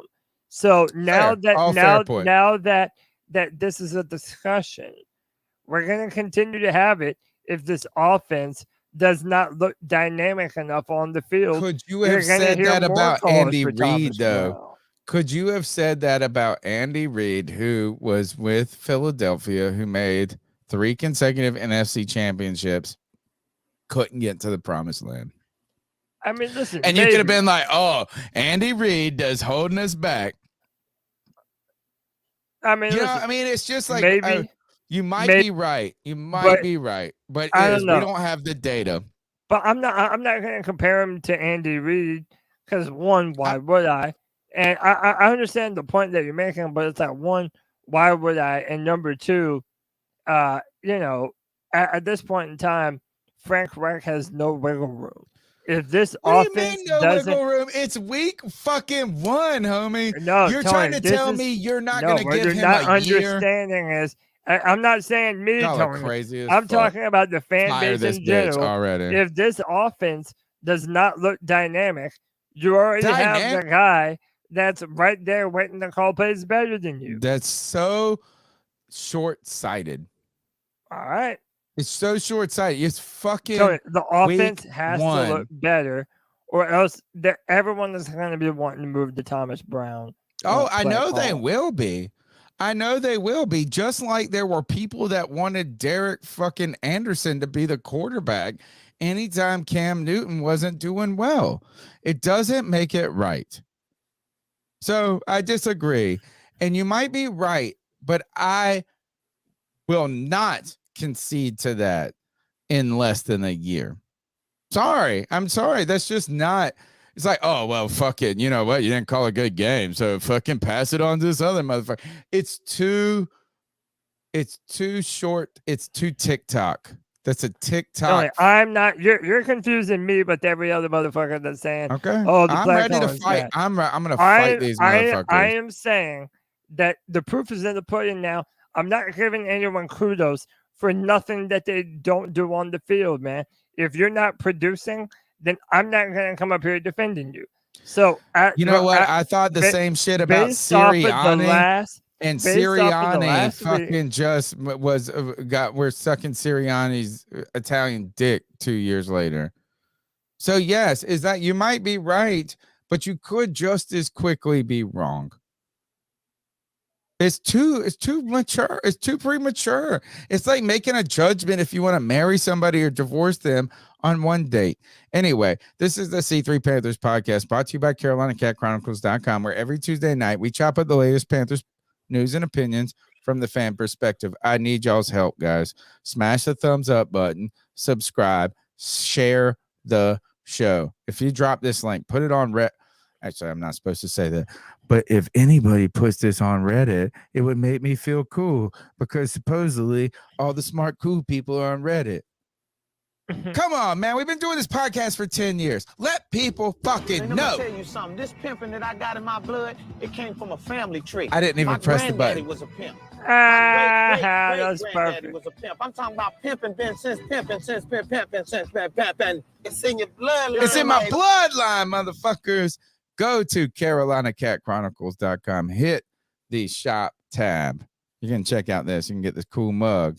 You can get the fucking G. You know what? These people that are like, oh, Thomas Brown, answer. You make me fucking sick. That's what G Baby would say. You could also get the shut the hell up shit. We do have to mention this. Aaron Rodgers, Monday night, NFL News Times. We're not doing the drops. We're just running through it, Cody, real quick. Aaron Rodgers, Monday Night Football, the most electric build-up. I'm an Aaron Rodgers fan, have always ultimately been an Aaron Rodgers fan. He's gotten such a bad rep from the media. Right. I mean, and he believes, or he's argued that it's a lot of it's been manufactured. But boy, did they manufacture the opposite version of that over the last 6 months. Hard knocks. Didn't even throw a pass. Shit. Did you see his fucking? Yeah. It's sick. It that made me recoil in his calf. Yeah, man. I mean, listen, like dude. Can we trade Andy Dalton? No. Come on. Okay. No. Why would you trade? No. Why? Why not? Who gives a fuck? No. We don't see him coach. Somebody said, oh, they need him to coach up Bryce Young. Bitch, I saw Bryce Young threw 2 interceptions, and I didn't see no Andy Dalton in the same frame. Tony, imagine you're a Jets fan this entire season. You've been pumping up Aaron Rodgers. Imagine being and a then podcast. boom, now it's done. Imagine being us. Imagine just being done. a podcast just like, in fact, I have friends. I've been messaging them who playlikeajet.com at Play Like a Jet podcast. Check him out. Scott Mason. He's helped me out we've been kind of like when our storylines cross. And actually this year was weird that we didn't link up. Imagine that. Imagine having the Panthers. You said this earlier about how can you not feel this way after losing? You know what I'm saying? Like, Panther fans be in their feels is ultimately what you were suggesting about the Thomas Brown stuff. Imagine being a Jets fucking fan. You've been in your feels for like 30 years, bro. And you get this. You get the best moment. He looks the part. They're running off. They're chipping off 80-yard runs. And this motherfucker runs out there with a flag on 9/11. Yeah. Dude, it was if you're a Jets fan. I hate this. Look, I hate, you know what? I hate it for NFL, man. This shows you it's not scripted, bro. It's a better storyline when the quarterbacks are healthy and out there balling out. Or if Aaron Rodgers there, if you hate him or not. This is for Greg and his tinfoil hat. Hit the tinfoil hat, folks. If you in the chat, you got the extra emoji there. This is the negative tinfoil hat. There ain't no way somebody put this in the script like, oh, Aaron Rodgers blows out his goddamn Achilles. Kristen Ledane said there was a podcaster who compared the Jets situation to The Shining. Red rum.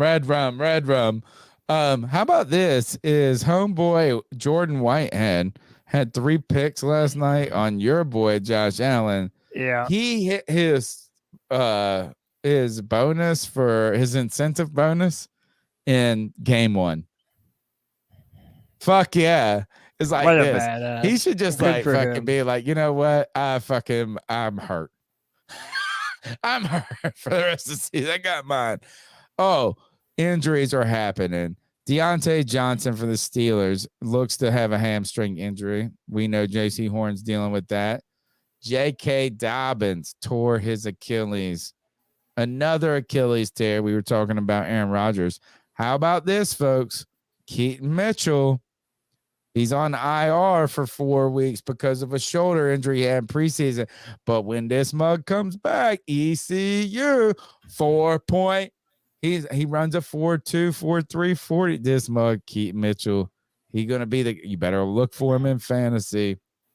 The Bengals have released right tackle Lel Collins, who they picked up 2 years ago in that effort to, I Bleav, help Joe Burrow. First of all, that I love this fucking uniform. Lel Collins, what a great draft story of. No, actually, he's the worst one. I was thinking of the other dude that was taking the bonk hit. Lel Collins is a worse draft story. Yeah, he was convicted of some. No, he wasn't convicted. He got accused. He was accused of some very bad shit for like a murder or some shit. And he had nothing to do with it. Yeah. Your boy sucked a big fat donkey dick last night. Yeah, dude, it was terrible. There were not a lot of great quarterbacks this weekend. I mean, there were except a couple, for Tua, best quarterback in the league. Justin Herbert looked all right. What about this shit? Trevor Lawrence looked all right. Did it's a doubleheader Monday, right? Are the Steelers on Monday night? I hope so, because I felt like this is why I saw this tweet. The Steelers have won 20 consecutive Monday night games at home. The last Monday night football game they lost at home was in 1991. How fucking cool is it to be a Steelers fan? And then this. Last night was not the start of the season that the Giants had hoped for. Fucking the Giants got fucking curb stomped on Monday. Look at this. They lost. No team has ever lost 40-0 or worse. I'm guessing on Monday Night Football. Lost the sack battle 7-0 or worse. Lost the turnover battle 3-0 or worse.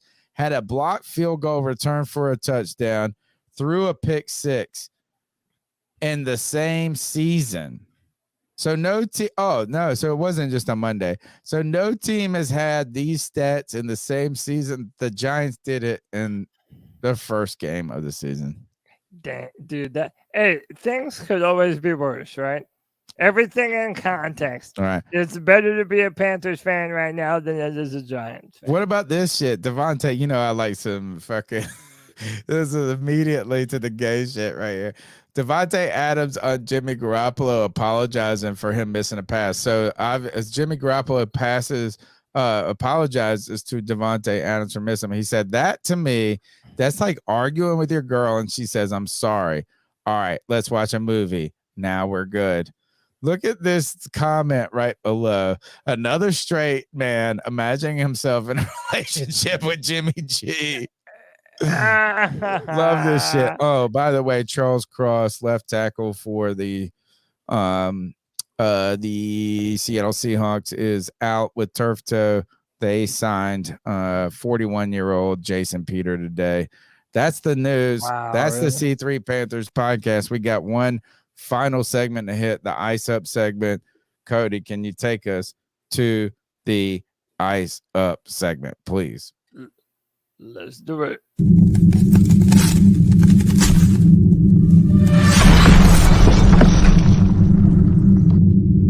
Ice up, son. Ice up.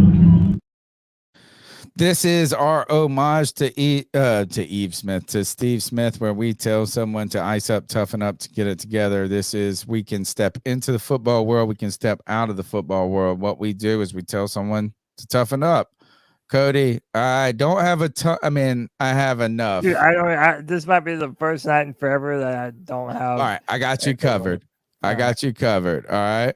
So here we go. We'll just run through them super quick, just like we did the news. Check that. Look, I got an Ice Up folder in my Twitter bookmarks. How about this one? Let's see. It doesn't blow up there. Okay, so This is the video, the link. All no, right. it's no. This right. All right, this right here. Do this. Democratic Party leader in Minnesota worked towards dismantling the Minneapolis PD in 2020 and the Black Lives Matter Antifa riots. Now she has come forward about being the victim of a brutal carjacking outside her home by armed youth. She demands prosecutions. To me, the ice up pick is this picture on the left. What the fuck is wrong with her on the left? She looks better. On the right. Fucking car Covered in blood. God knows. I can't. That one's all right. So that's my first one. My second one is this shit. I don't know who to ice. This woman just goes crazy for 2 minutes. 32 seconds. She just smashes every single. I don't know why. All Put right, it on here's full. You don't have to turn the volume on if you don't want it. she just keeps smashing. Well, what? She pissed about something. All right, here's the ice up pick though. Look, this guy's been filming her and she walks towards her. Look. He runs away. And he fucking turns the camera around like a little bit. Yeah. All right, so that's my second one. Yeah, How about this shit? How about this shit? Yeah, Oh, I gotta turn the pause music it, off. yep. This guy tries to swim under ice to this Tries? spot. He gets all the way Oh there. no! Look. No! Look. Oh no! What a dumbass! Look. Now he gets out of this a lot. Look, this one dude's trying to jump on the and then that one got look, they're trying to luckily they have a rope. Look, he pulls himself back. So again, I don't know if this shit's fake or not, but it looked like he got all the way to the point and got flustered. All right, so ice up to you, homie. Wow, he's literally under the ice. Look Ice at up. this shit. How we doing? Fucking fight, bro. Kick his ass. Fight. Fight. Oh, look. They're not even playing football. He said, look, and they blow the Well, you whistle. get whooped, Zay. Nah, I know. Get up. Somebody Keep said he whooping. already iced up. Yep.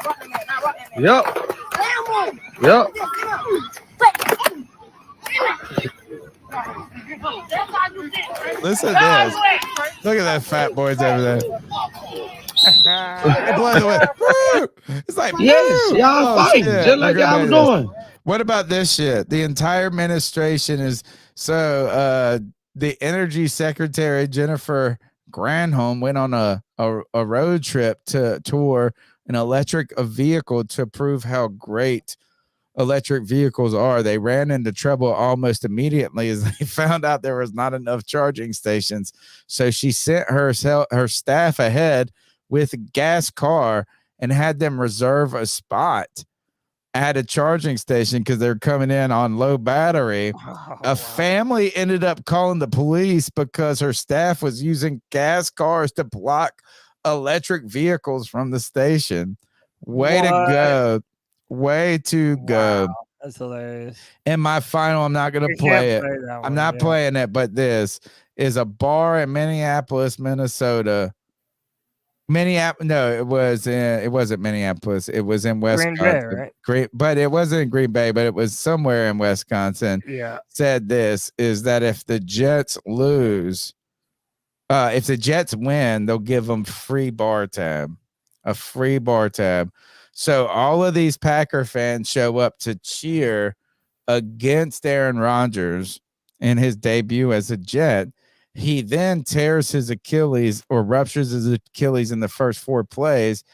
And they go, so people start drinking like fucking crazy, saying, Oh, no. you're going to pay my tab.